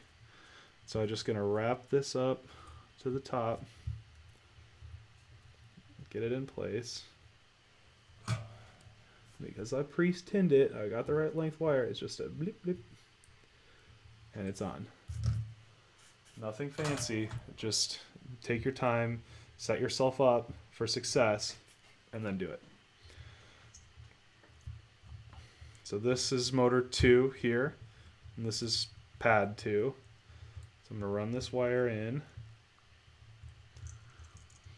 And I could trim these wires up a little bit, but I don't think I need to for this build. We've got a lot of room to work with. This is a fairly spacious 180. Line it up, tap it, and now it's connected on there well. Okay. Motor 3 is the back left. This one has an F3 processor plus black box memory and a better gyro. Yes, it is. This is the Flip 32 F3. Have you ever gotten a residual metallic aftertaste after long sessions of soldering? No. Flip 32 F3 from Ready to Fly Quads is the flight controller. Okay, so now we gotta do motor 3. I gotta run this wire up to the front. Drop the flight controller back in place. This is gonna be a tricky one. Until there's not a lot of room again. Flip it over. Line it up. Just get it on there nice and good, and then you just need to tap it. Nothing complicated. Dink. Another one down. Yeah, sorry, Kevin, you have missed the contest. It's already done. Wish you could have been here. Wait, this has black box built in. Yes, it does. It has 8 megabytes of onboard flash storage, so you don't need an external black box logger to save black box data to and read it and get those logging things. Okay, there we go. All 4 ESCs have signal. Now we got to go back and do the grounding for each ESC.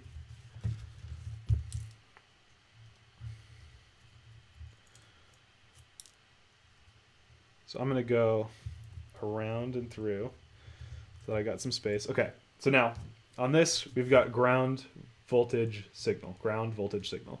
Let's come closer. Ground voltage signal.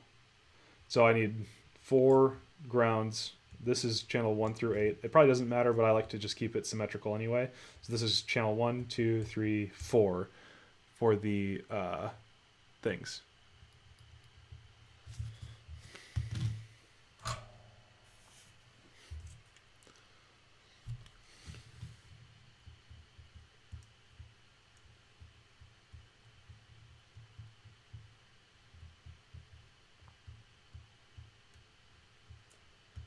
So we're just pre-tinning these ground pads just like before with the signal pads. This is our motor 1.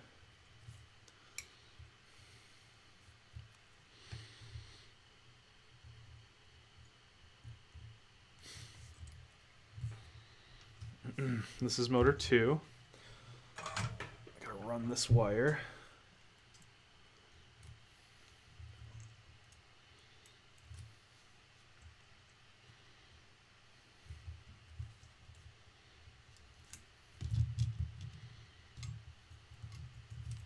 I'm gonna put this underneath the XT60, sorry. Eeh.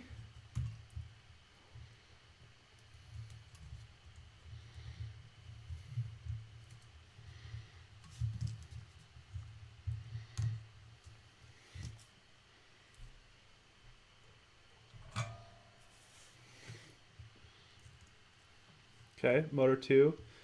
Just once again, nice easy tap. And it's on there. No, it's not hard at all. Once you get comfortable, you just kind of got to make those nice, easy, quick movements. It's no problem whatsoever. I'm 100% confident that whoever was talking about that can do it. It's a little intimidating at first, but once you've done it 5 times, you'll be totally confident, and it won't bother you at all. You just don't have to keep the heat on there for very long. Just enough to melt the solder, keep your soldering iron nice and hot, and then just tap a couple times, and it's stuck on there.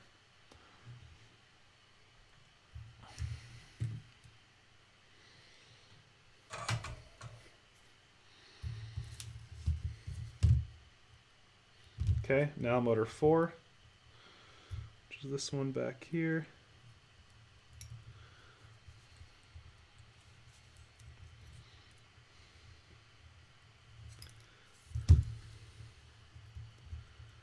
This might not be long enough. to reach our designated pad. Okay, so I'm just going to ground it on motor 8 because I don't have enough reach.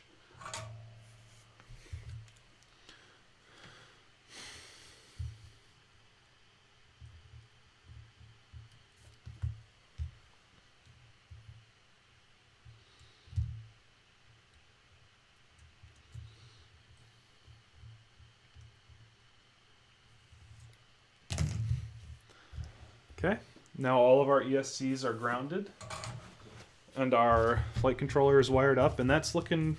Oops, sorry, I didn't realize that camera had tilted down. Hi, Paul. When's the last time you played with Kenny and the guys? Well, I live within 20 minutes of them, so I see them all the time. Da walk, dude. Great stream. Good luck. Thank you. Thanks for coming by. But yeah, so it's looking pretty decently clean right now. It always gets messier once the FPV stuff goes in. But yeah. When you're putting music in your flying videos, don't you ever get copyright claims or anything? What YouTube does is it has... its content protection doesn't necessarily kick your video off, but it puts someone else's ads on your video and monetizes it for you. So you can put any song in the in your video, but you might have ads show up on it for someone else's campaign. So they get paid for their content and you can still release yours, but you're not going to get paid because you have their content in yours. Does that make sense? All right, let's check motor orientation.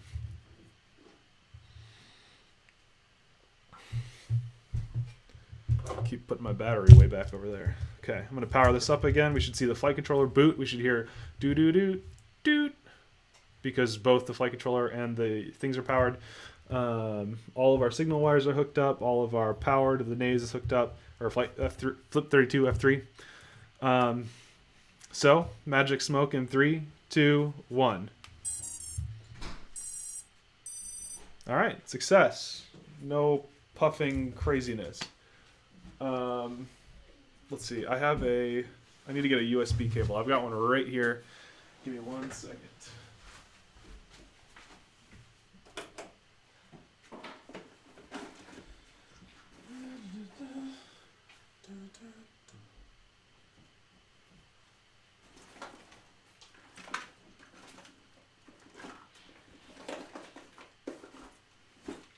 There we go. I knew I brought one to the field earlier. I just couldn't remember where I had set it. Okay, gotta get... Or geo-blocked. Yeah, geo-blocked is another consequence. Some countries aren't allowed to have access to some content and whatnot. So ASA is saying that Germany is very strict. Okay. Flip 32 powered up. I'm going to show the desktop, I guess.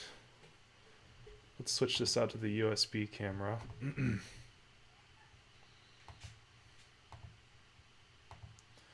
Remove, yes. Add video, existing USB, go.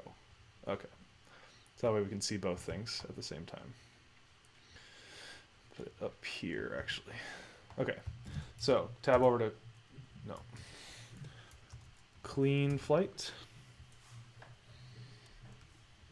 And connect. Actually, let's flash this real quick.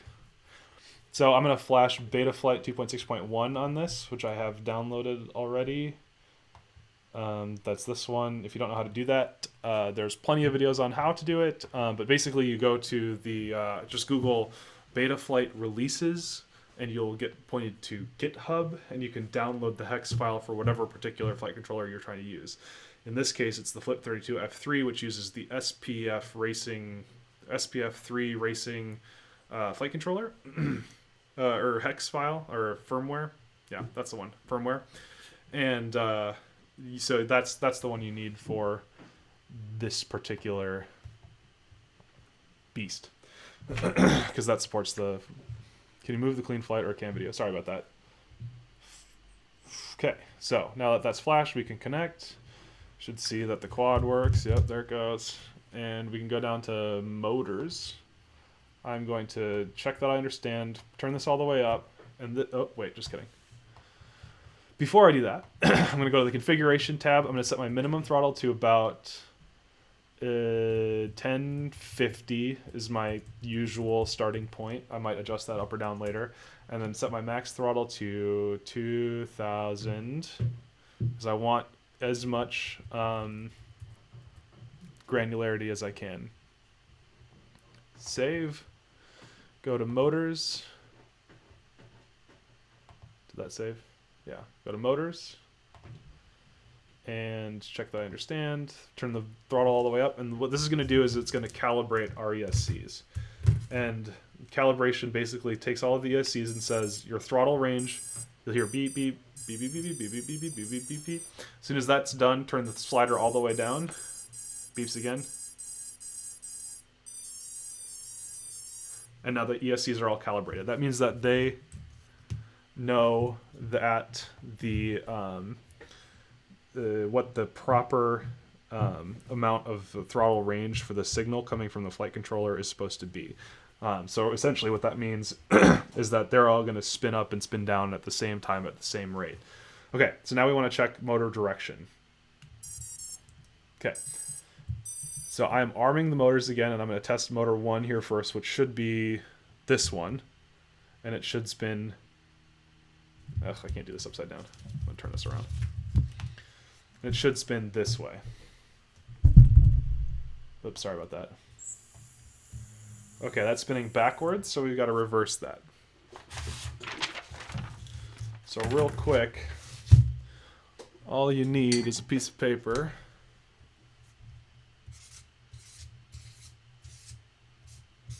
And this one needs to be turned, or swapped. Okay, motor 2 should be here, and it should spin in. And it's spinning in, so we're good there. So we can just give it a check mark. Motor 3 should be here, and it should spin this way. Okay, it's there, and it is spinning the correct direction. And motor 4 should be here, and it should spin this way. And it is also backwards. So we're good here. We need to reverse this one too.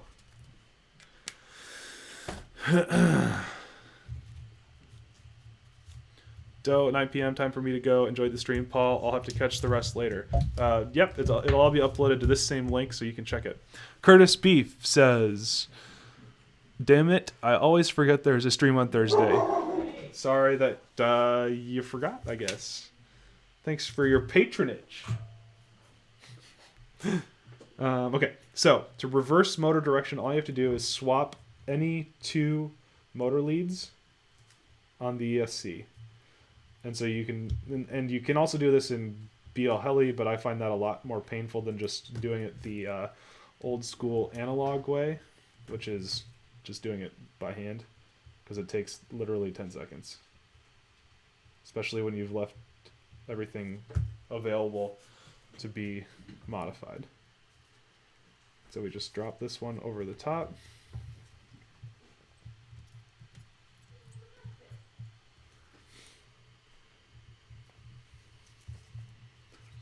This ESC is dirty, it's got mud on it. Okay, so that one should now be reversed. Night everyone, thanks for the stream, Paul. You're very welcome. A great stream. It's only 7 here in California. Yeah, I know. That's a downside of... Because I have to do this early enough that I can go to bed at a reasonable hour. And but at the same time, I'm trying to wait for people in the East Coast to be off work. So 8 is the closest, the best time that I can do it. 8 my time, anyway. Because then that means that they're 5 o'clock. And... then they can at least catch most of it, hopefully. What ESCs are on this one? These are little B20s. I like all the motor wires to be straight and flat. I do too, but that's one thing that I'm not going to be picky about. Okay, so now that we've got our motor direction fixed up, let's check it again.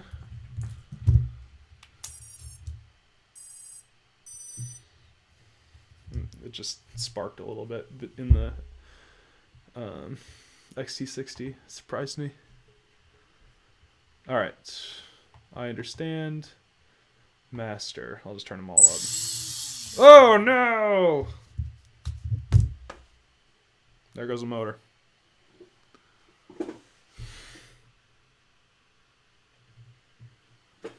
There you go. First live streamed magic smoke. Hopefully that didn't burn too much enamel. We can try it again. I think I just have this too dirty here.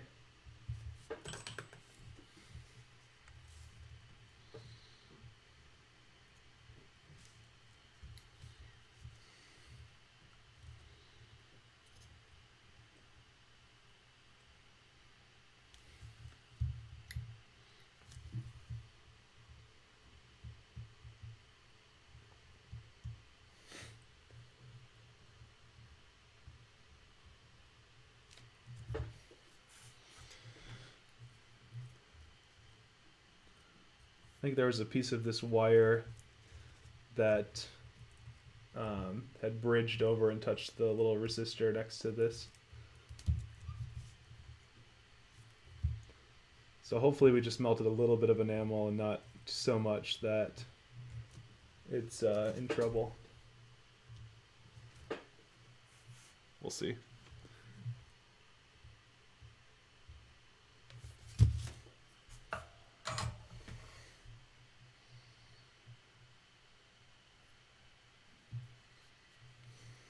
It was just the motor.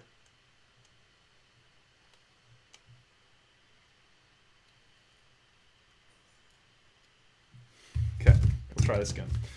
I'm not confident, but we'll see.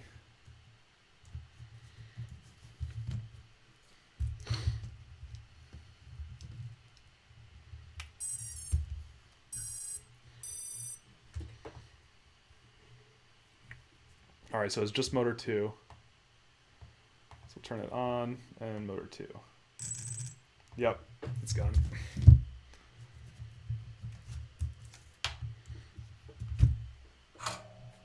All right, well, let's see what else we can do here.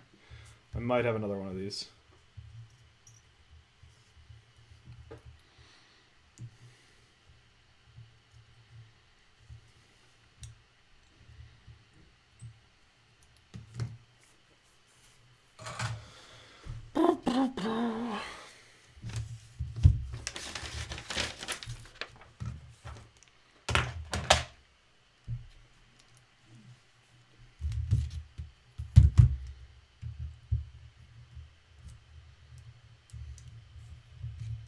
I think I've got another one of these upstairs somewhere. Anyone smart wonder or know if the ESC would be compromised too by that? I don't think so. But I might just swap it anyway because it's just real dirty. And it might be causing a solder bridge.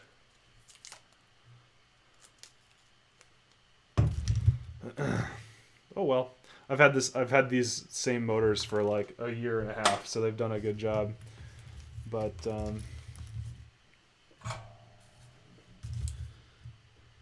I'm just gonna take this off and try to clean it up later a little bit more.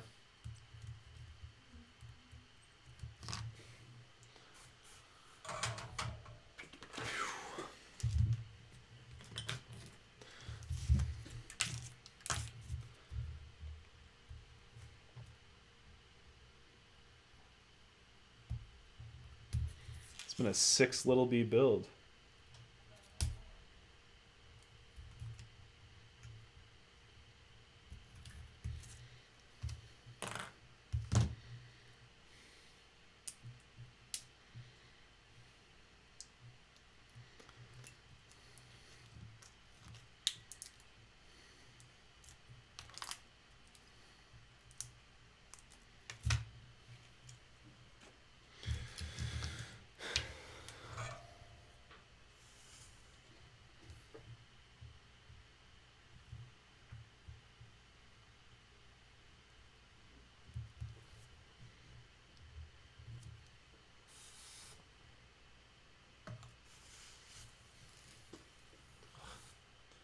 Need a new sponge.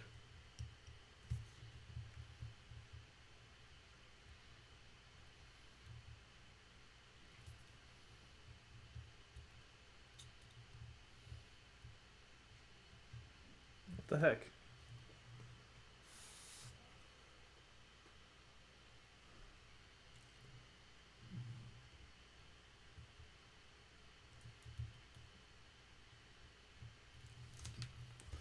Soldering iron tip is not getting hot enough.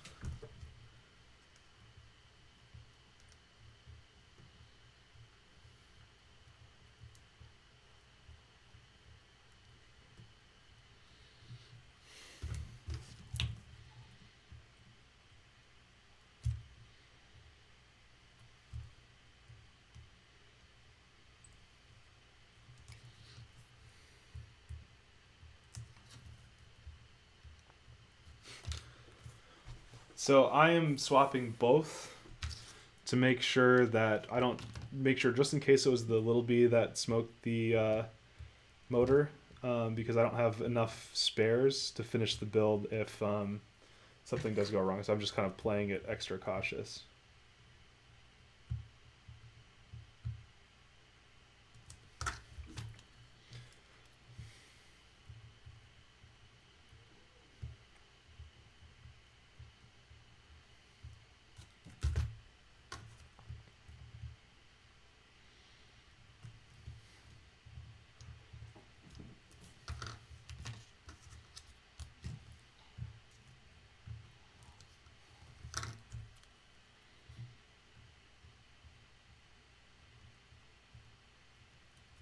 Ah.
Come on. Wish I had 3 hands.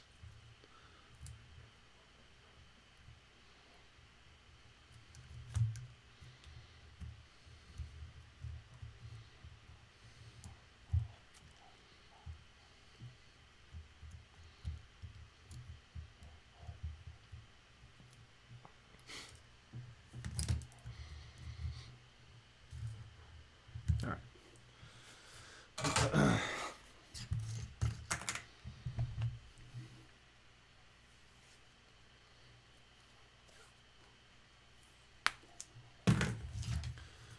Where is your helping hands, Paul? I've got it right here, but it's just not very good. Doesn't really help all that much. It's the not so helping hands.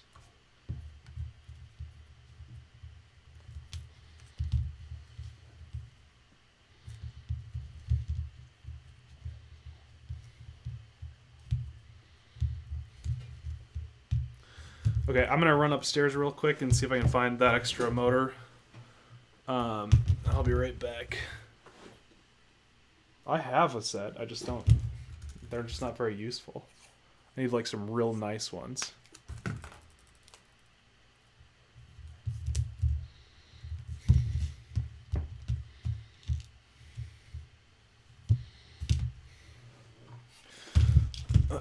All right, be right back.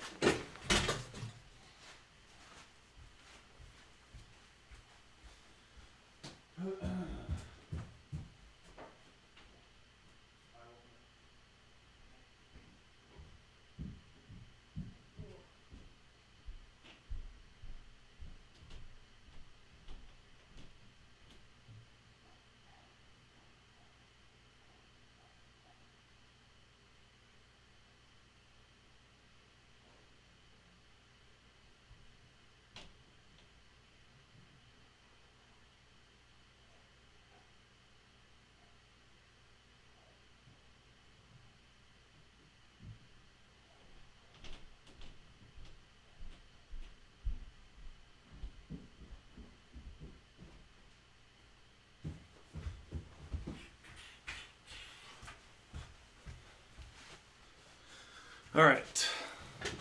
Well, I found a couple, but we'll see what happens. If this one works. I think this one's good, but you never know. I guess we don't need to be on desktop view right now.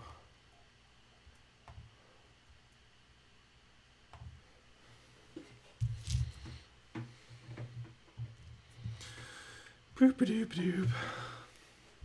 Yeah, it's still pretty easy to burn electronics, even if you think you've got everything right. And this one was particularly tricky because it didn't happen until after we gave power to the motors. So, like, a multimeter wouldn't even have found that, or a smoke stopper. I don't think a smoke stopper would have even found that, because you have to give amps to the motors. And that would just trip the circuit anyway. So that's just kind of like a nothing you can do but just look at it kind of thing.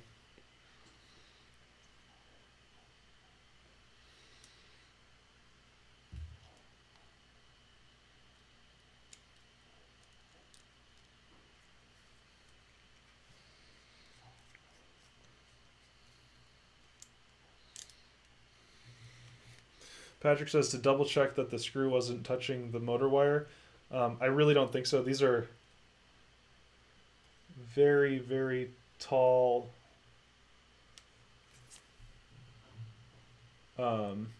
motors. Like, the screws are way away from the windings.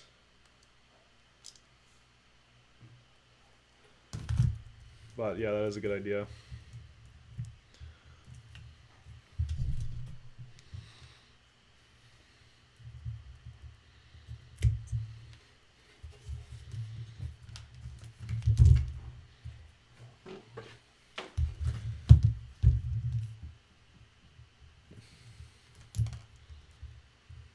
Oh wait, this motor only has 2 motor wires. Well, that's not going to work.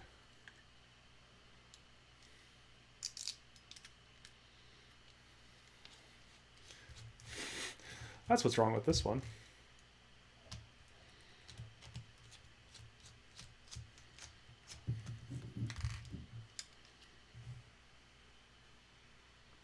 Goodbye. Alright, I got one more to try, but I'm thinking that this one is also hosed. So we'll see. But I need the cap off of this one.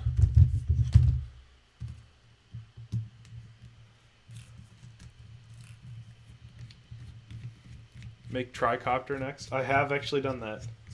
Made a tricopter because I only had 3 motors.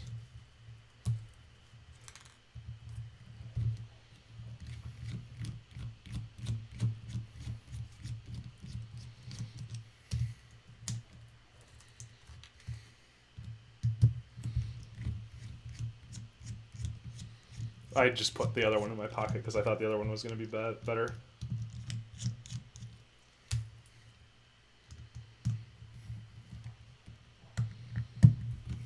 I've seriously had some of these motors around since I first started FPV.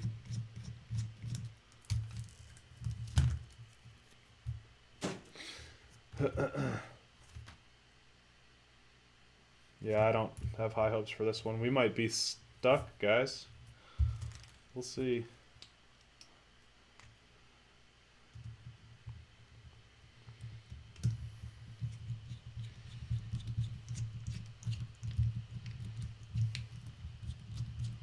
Did he just pull a motor out of his ass? Pretty much. Actually, I think that was the wrong... I'm gonna... Need a drill.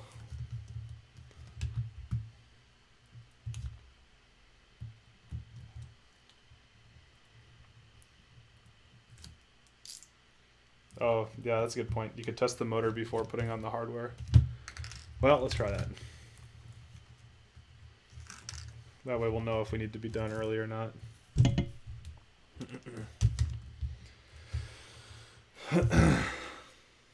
I'm going to mount it up first.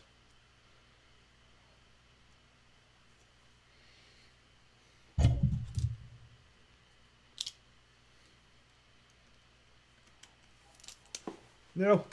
Damn it.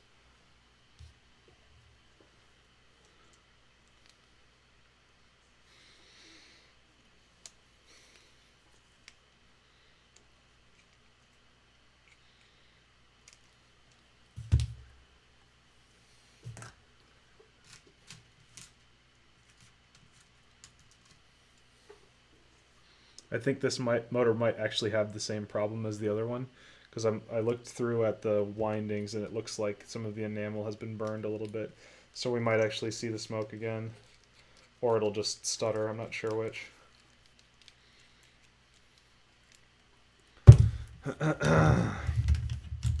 Either way, fun times. Luckily, we're just giving away the frame, not the whole set of electronics.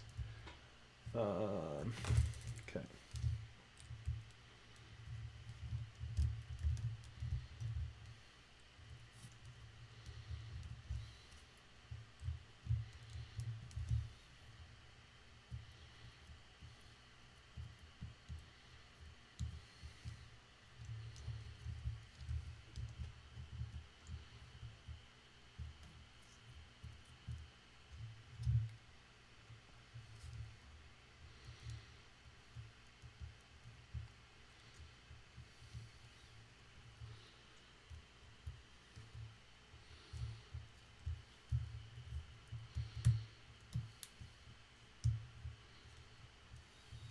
There.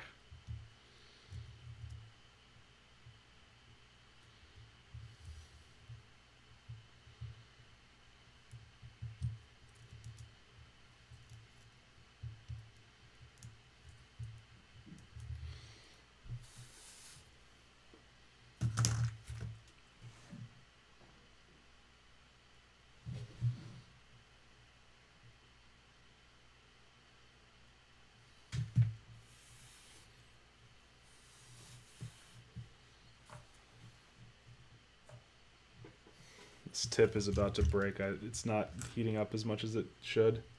It's a really crappy one I bought from, like you can see it, it's starting to just bend. And I treat these well. I don't understand what happened, but yeah, it's just starting to go.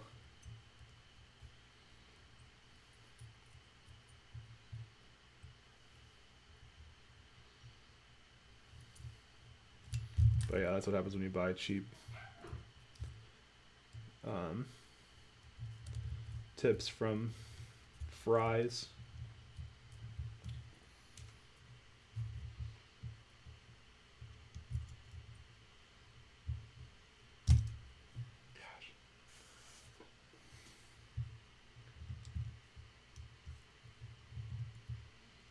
Come on.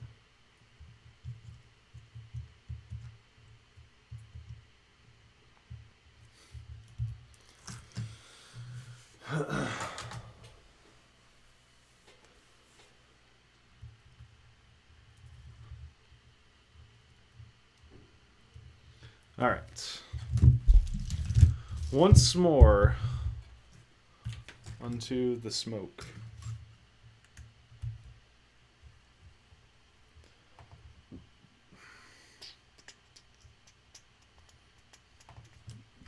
Get you guys a nice close up on the action here. 3, 2, 1. Okay, so far so good. I understand. All right, motor 2.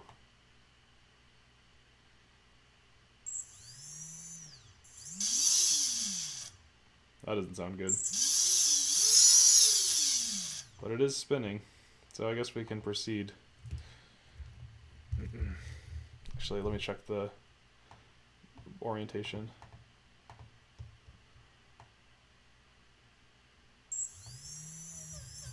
Oh, it is spinning the right way. We're good.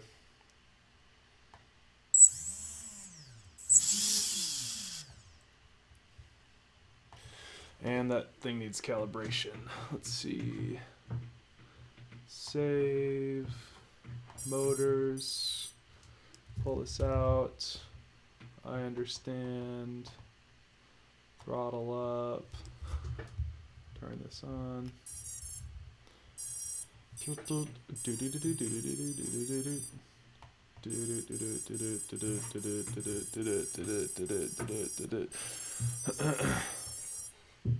And disconnect and pull it out. Okay. Now we have to get this thing on here. We'll see if it flies though, I don't know.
Okie doke.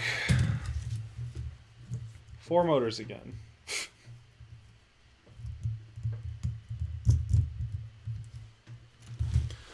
Alright, back to its once former glory.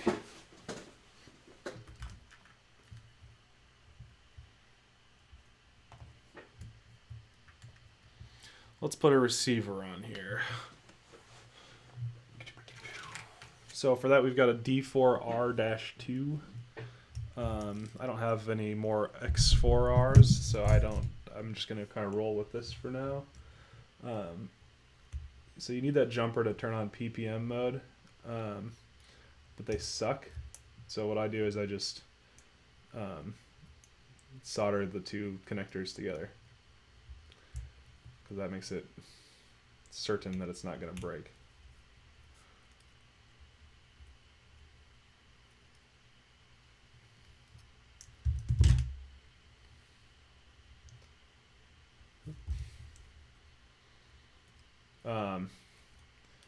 I would normally just depin this, but I don't want to take the time to do that with you guys because it takes a while.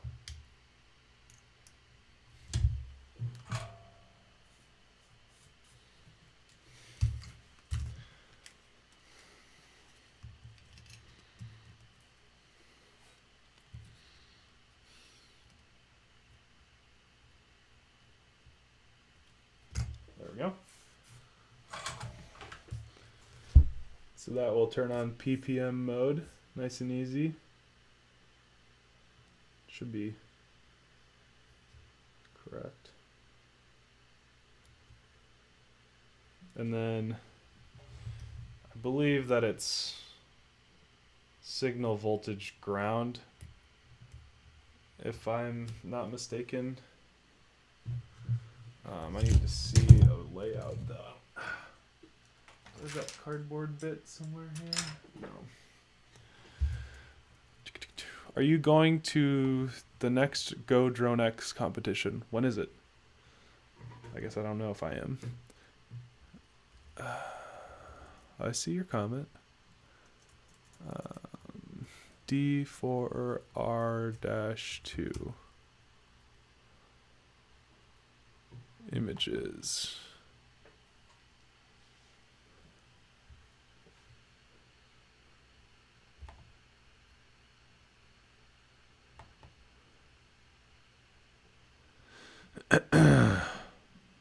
So yes, I'm right. So the jumper goes here, and then you've got channel 1 positive negative for your signals. So I'm just going to use a pin header on this because I don't want to, or a servo lead on this because I don't want to depin it right now. But normally I would take the time to take off all the pins and all that stuff. A little bit of solder left on this for something.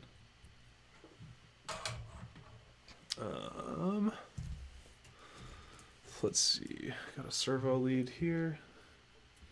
So signal, positive ground. Goes right on there, and then we can connect this to our flight controller.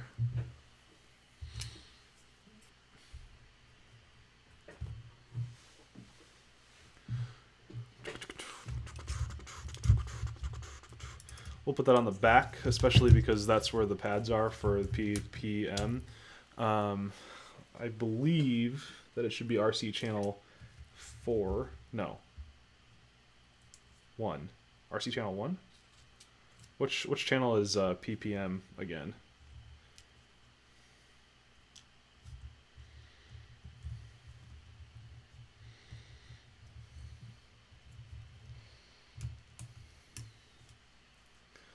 Yeah, it looks like it'll work all right.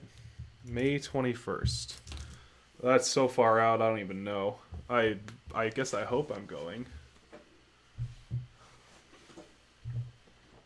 All right, guess what? We gotta get our trusty Velcro out again. Let's see, where's my scissors? RC4 is S-Bus, yes. Does anybody have any inkling on what it is on the Flip 32 F3? Or, you know what? Actually, let's just do this. This will be easier. Since we don't need inversion, I can just use an uninverted X8R receiver. Which I thought I had right here.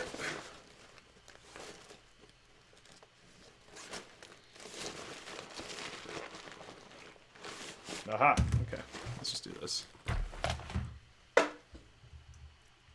So we are going to go S-Bus, X8R receiver images. I got to remember which one is S-Bus.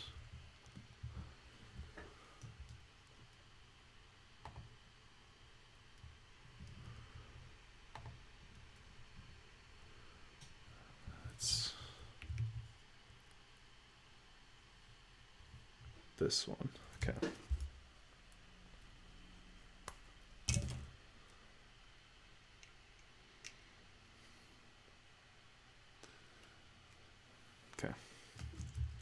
So this is just a decased X4R receiver.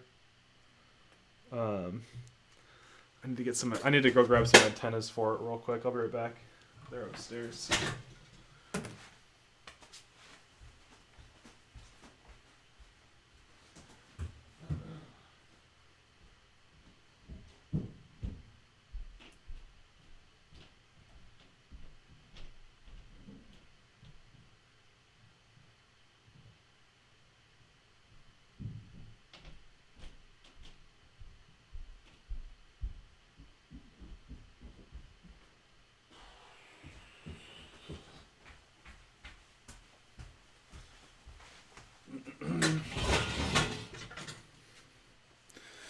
Okay, you might go. I would like to go. I'll do my best to be there.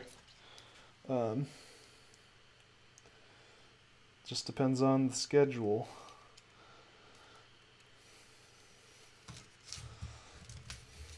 I like the Go Drone X guys. They're pretty cool.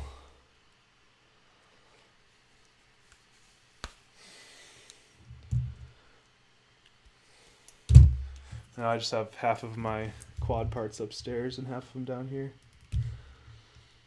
Actually, less than half are upstairs probably now.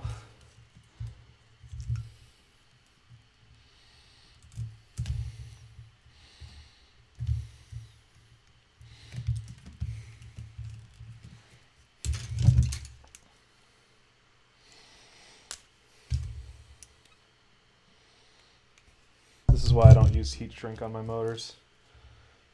It's so frustrating.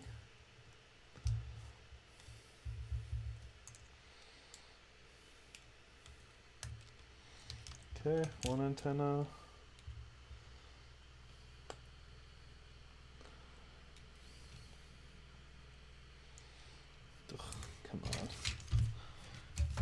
I've got some hot glue in here that's making things a little bit tricky.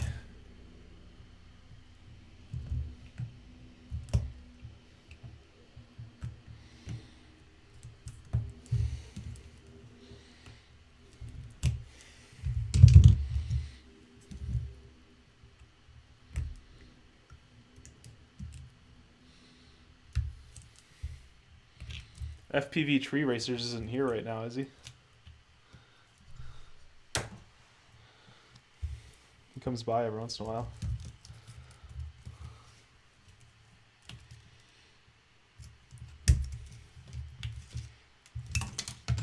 Okay, where'd that antenna go? Here it is.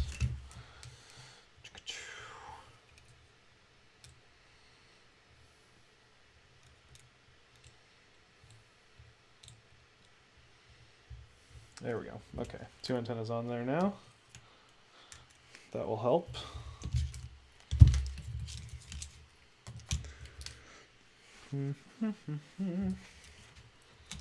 Okay, so this over here is S-Bus. It looks like I soldered something to it, so I'm going to move it real quick.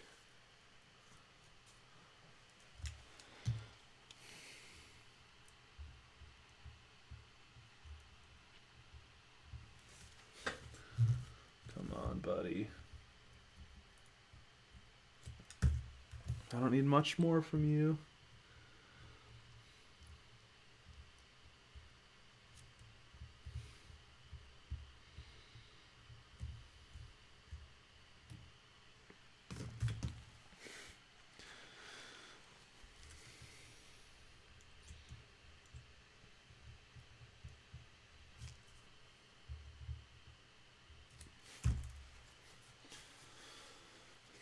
Can they handle 4S? Oh yeah. I've got little bees pulling easily 30 amps a piece on a different build right now.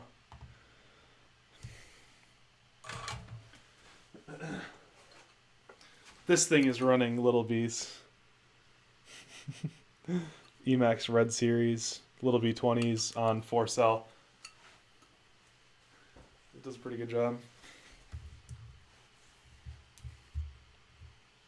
Okay. So now we've got all of that on there.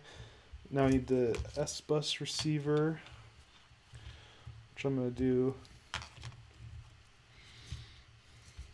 like that. So I need a little bit of Velcro. I thought I got some off already, actually. There it is. Smallest, cheapest S-Bus receiver for my 9XD. Do you have an F1 or an F3 flight controller? But honestly, just get the X4R SB. I don't think anybody would tell you differently. You could, the XSR is technically smaller, but it's just not as good, honestly.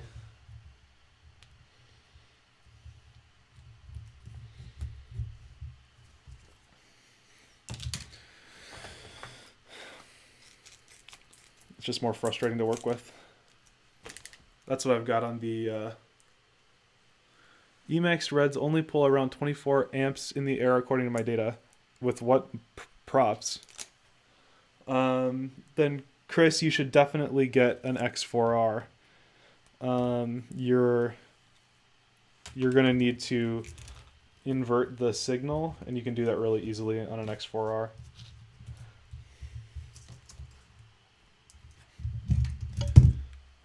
Not the cheapest, correct. But you're pretty much stuck on options.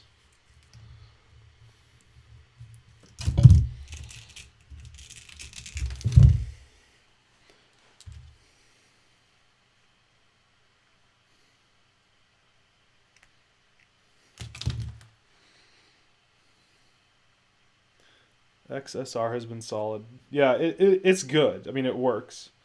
But honestly, the X8R or the X4R is just better in every way. Like it, except for, you know, like 2 grams of weight or something like that, which is so negligible it just doesn't even matter, in my opinion. That being said, there are people that want to save that extra weight, but it's not worth the lack of features, like easy inversion if you need it.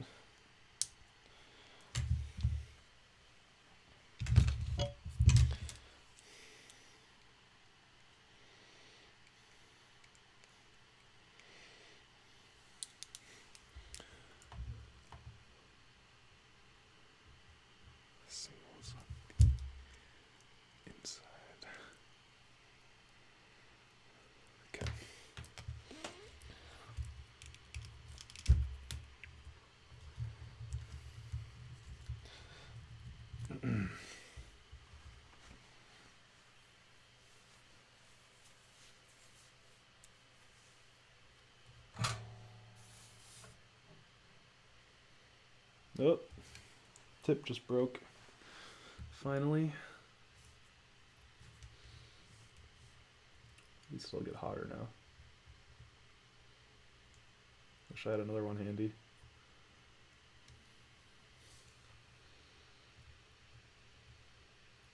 Thought to myself last time, oh, I should buy 2. But I was like, nah, it'll last a year. Hardly.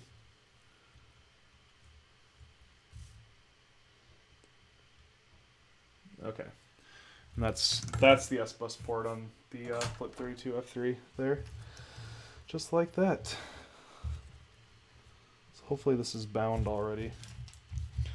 I'll give this some power. Check it. Okay, it did get power. It's blinking for me. Gotta grab my Tyrannus.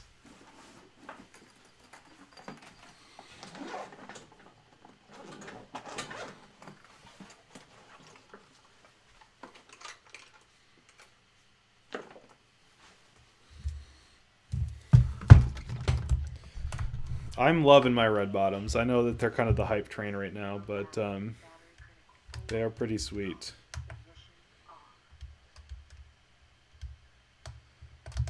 Low battery critical, angle mode, ignition off.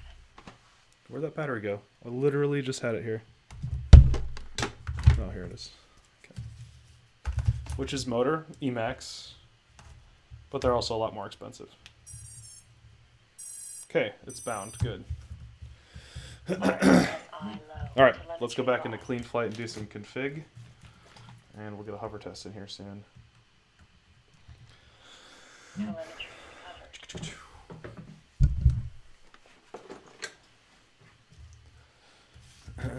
Okay. Desktop. Wrong desktop. This one. Okay. Make this a little smaller.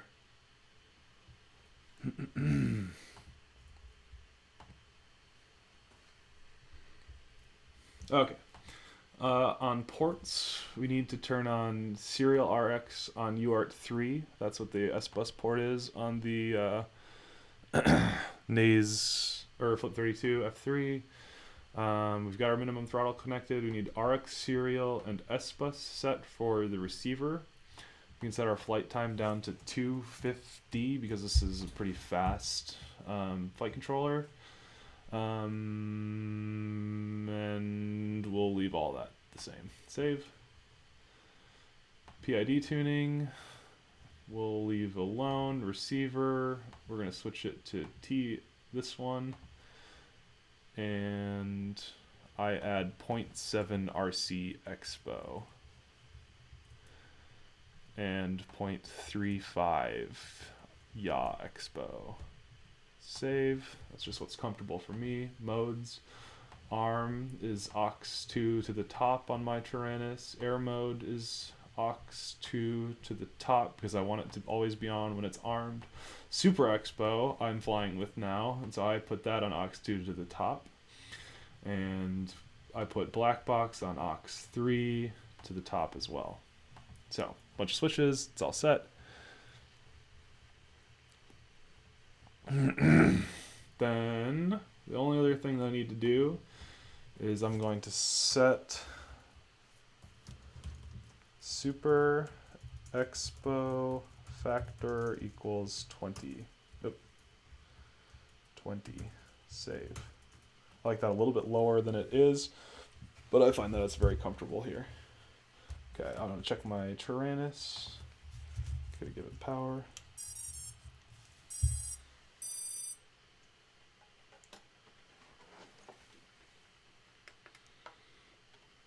It's interesting. It says it's bound, but Ignition on. Ignition off.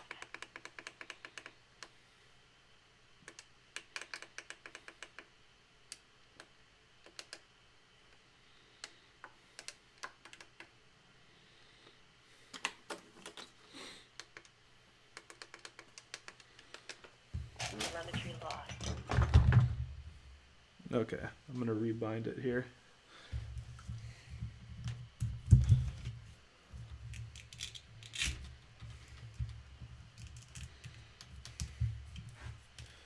Got our little button. Got it held down.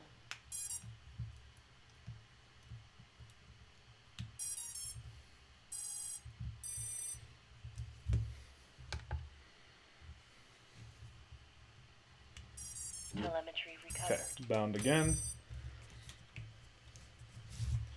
Go back into clean flight. Receiver tab. Still nothing. Configuration. RX serial S bus ports on. Do I have this cable wrong?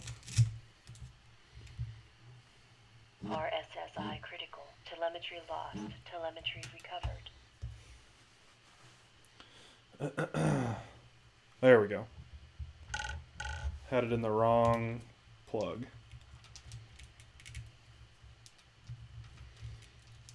Because I'm an idiot. It's just not my night for building, is it? Okay. Now if we arm. Ignition on. Ignition off. Ignition on. Ignition off. Low battery. Ignition on. Ignition off. Ignition on. Low battery. Ignition off. My Tyrannus battery is almost out. That's interesting. Okay, so apparently this motor is still backwards somehow. Thought we got all of that, but we can double check it.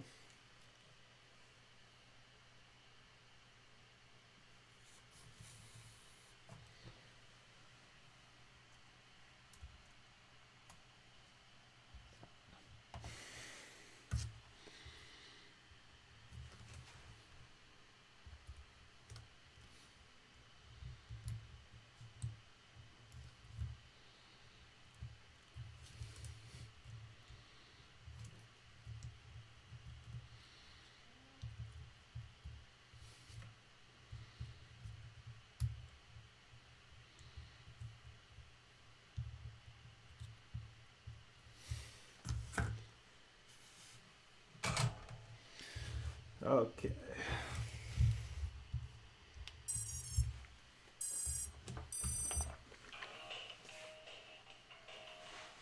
Low battery. Battery critical. Angle mode. Ignition off. Ignition on. Ignition on. Ignition off. Okay. Motor orientation all checked and set. Okay, sorry about that. Now we're good. So I think that for the time being, I'm just going to skip the FPV setup because I kind of got to get moving to bed, and we've already had a couple problems, so might as well just kind of call it, or we're ahead, put the top plate back on, give it a hover test, call it a night, and then I can get this frame sent off to ASA. So let's throw these back on, these standoffs. For this frame, for FPV mounting, you've got these cool little, let's see, where's the other one? A pieces. And they mount on the, basically you can slide the camera around in them to give yourself whatever camera angle you want. And it just sets between these two. So it's actually pretty sweet. So I like how it's done there. I don't remember how they did it on the 3-inch one. It uses the bracket that it comes with. And on this thing, look at this. This is brilliant. So there's the carbon fiber piece here that is basically held down into place by this bolt and nut, and then the camera mounts onto that, and it has a little slider there. I just think that's absolutely fantastic. Really, really clever, designed by Atmospheric Adventures. But they've done a similar thing here with the A config. So I'm just double checking that I've got this set up right. Okay, yeah, it looks right. So these actually are a little bit tricky to get in, but we'll cross that bridge in a second. So I'm just gonna put my standoffs on. Yeah.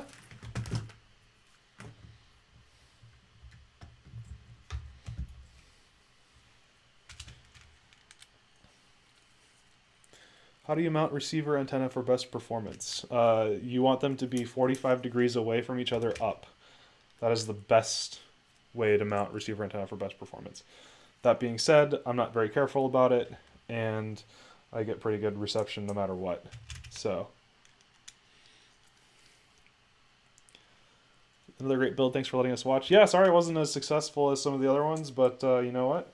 We all have nights like that. Advice that I often give to people is not to build mad. Like if you get frustrated with something, if you had a bad crash in the field or something like that, just give it a day. Don't try to work on the build when you're frustrated, because you're gonna make you're more likely to make mistakes, burn something, and then just get real frustrated with it. Because this is a very frustrating thing.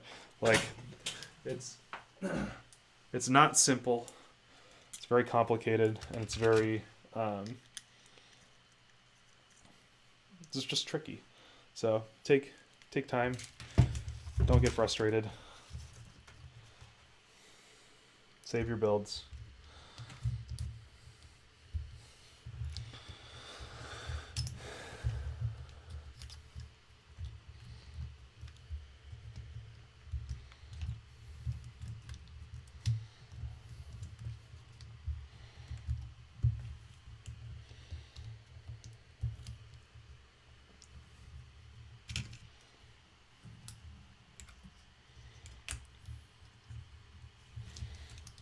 Like I said, this is a little bit tricky because these don't stand up very well on their own. But once you get it, it's real solid.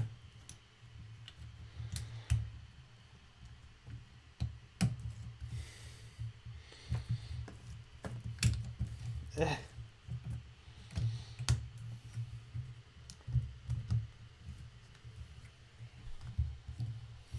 There we go.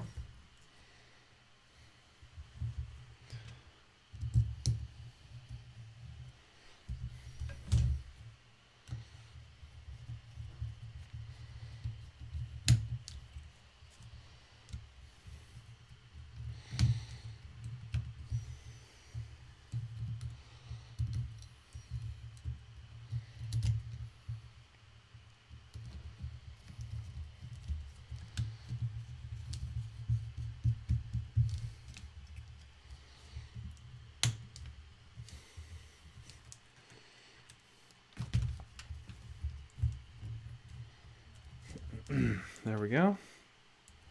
And yeah, if you're here and you did want to see FPV setup, maybe you have not had the pleasure of experiencing it or whatever. I've done a couple other live streams in which I have gone through FPV configuration, and you'll be able to learn plenty about them in those. I have some really simple ways of doing it, and I have a lot of different ways of doing it. So yeah, go ahead and go back through the live streams and check them out. Wit Spy says, cute little frame. Yep, this is the Atmospheric Adventures Atlas. It's even got A's on the side for Atlas. Or maybe Atmospheric. I'm not sure which they intended. So I'm just going to be lazy with this, and actually I'm just going to mount them underneath the arms for now. With a little electrical tape, because we don't need all that much to get this thing to hover. This is not how I would do it in production or when I'm done. but for now this will work just fine.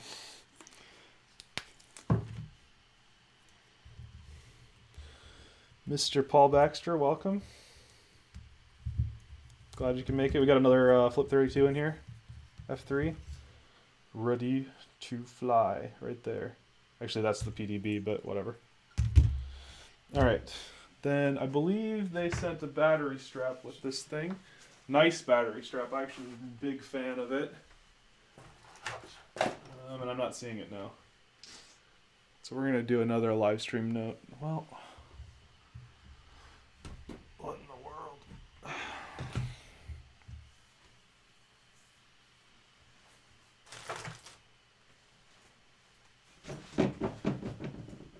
Ah, here it is. Okay.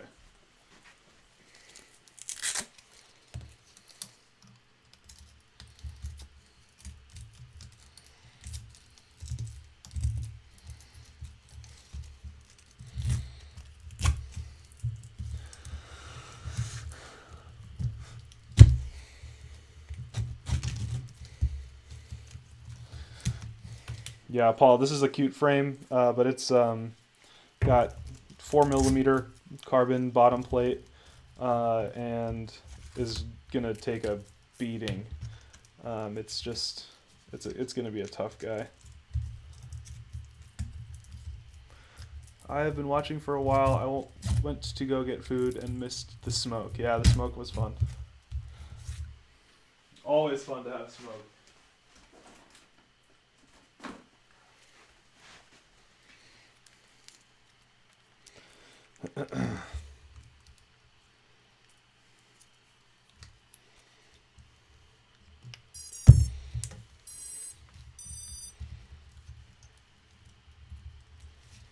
Ugh, I did cut this too short. So that doesn't need to be pretty for now. So what my intention was to make this a little bit longer and then slide it through so that the XT60 connection would be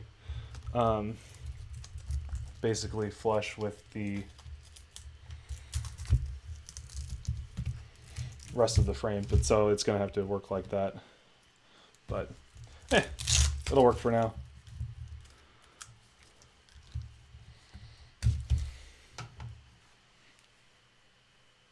Stream has been freezing for you. Is this stream freezing for anyone else?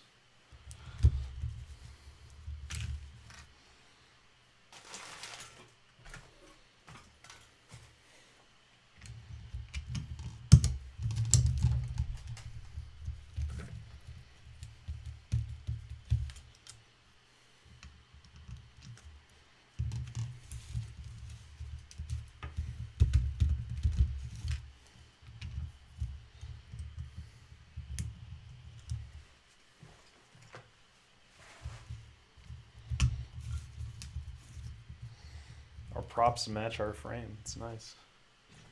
Gonna grab one more.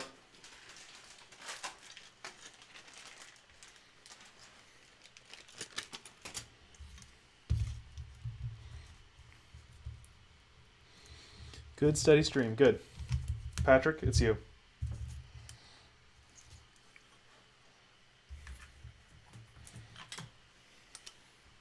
What's the word on your vibe?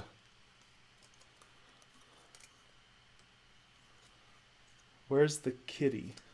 What about a kitty?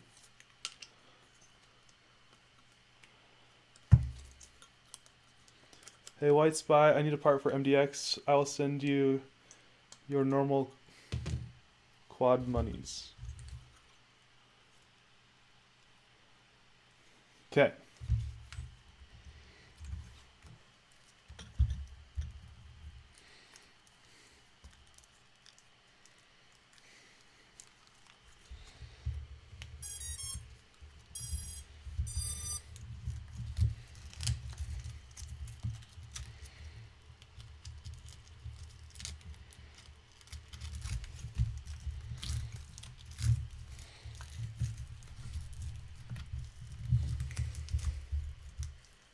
All right. There we go. All clear. It's hover time.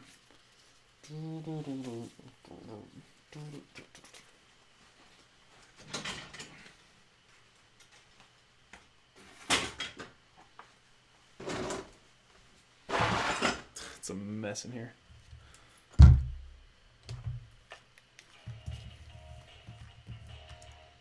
Low battery. Battery critical. Ignition off. Okay.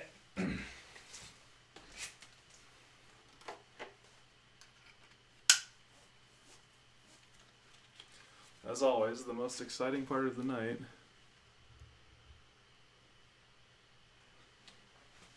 Ignition on. Ignition off. All right. Background mode. Ignition on.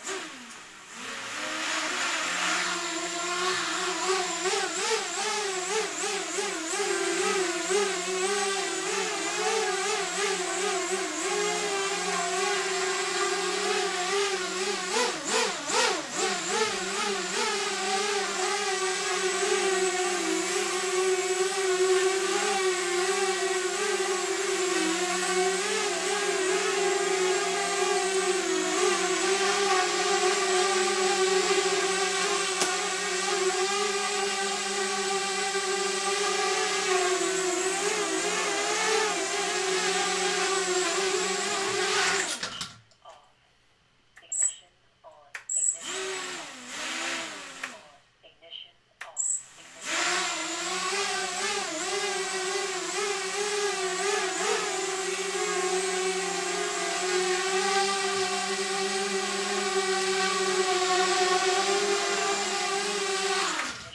off.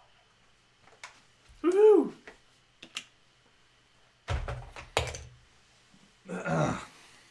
Quad blanket is right here.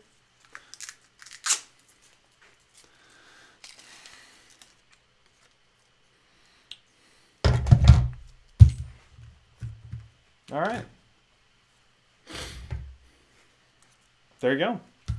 It's a flying quad. The it's funny because and I could tell that 2 of the ESCs have damp light on and 2 do not. So it's kind of like ooh. Like when I stopped the motors, like a couple of them kept spinning and the other 2 stopped, and it was just like, huh.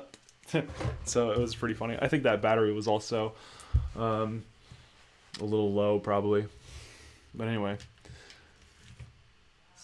something this tells me this is not safe for inside the house. Yeah, it's not. Don't do this at home. Go into the garage. But I can't go into the garage because I'm tethered to the wall here. Anyway, this one. So, ladies and gentlemen, I'm not going to go to the FPV tonight because I've got to call it for the evening. I'm a little bit tired, and I gotta work tomorrow, unfortunately, because this is not my real job. Is the quad blanket a fire retardant? No, it's not. It should be. Once again, this has been the FPV live stream. We built and maidened for you the Atmospheric Adventures Atlas 180, a 4mm quad, an absolute beater of a 180 quad. I think it'll be a lot of fun for Asa, who won it live. And so I'm going to be tearing this thing down and sending it off to him as soon as I possibly can. Yeah, once again, thanks everybody for stopping by. It's been a blast to have you, and I hope to see you all again next week, where we're going to build an RS90. Got all the parts right here, coming to you from 00 Asian, otherwise known as Patrick. But yeah, so I thank you guys so much. Once again, if you are a vendor and want to see your build featured, given to me, whatever you want, let me know and we'll get this thing rolling. But yeah, thanks everybody. Have an awesome night, and catch you next week. Stay flying.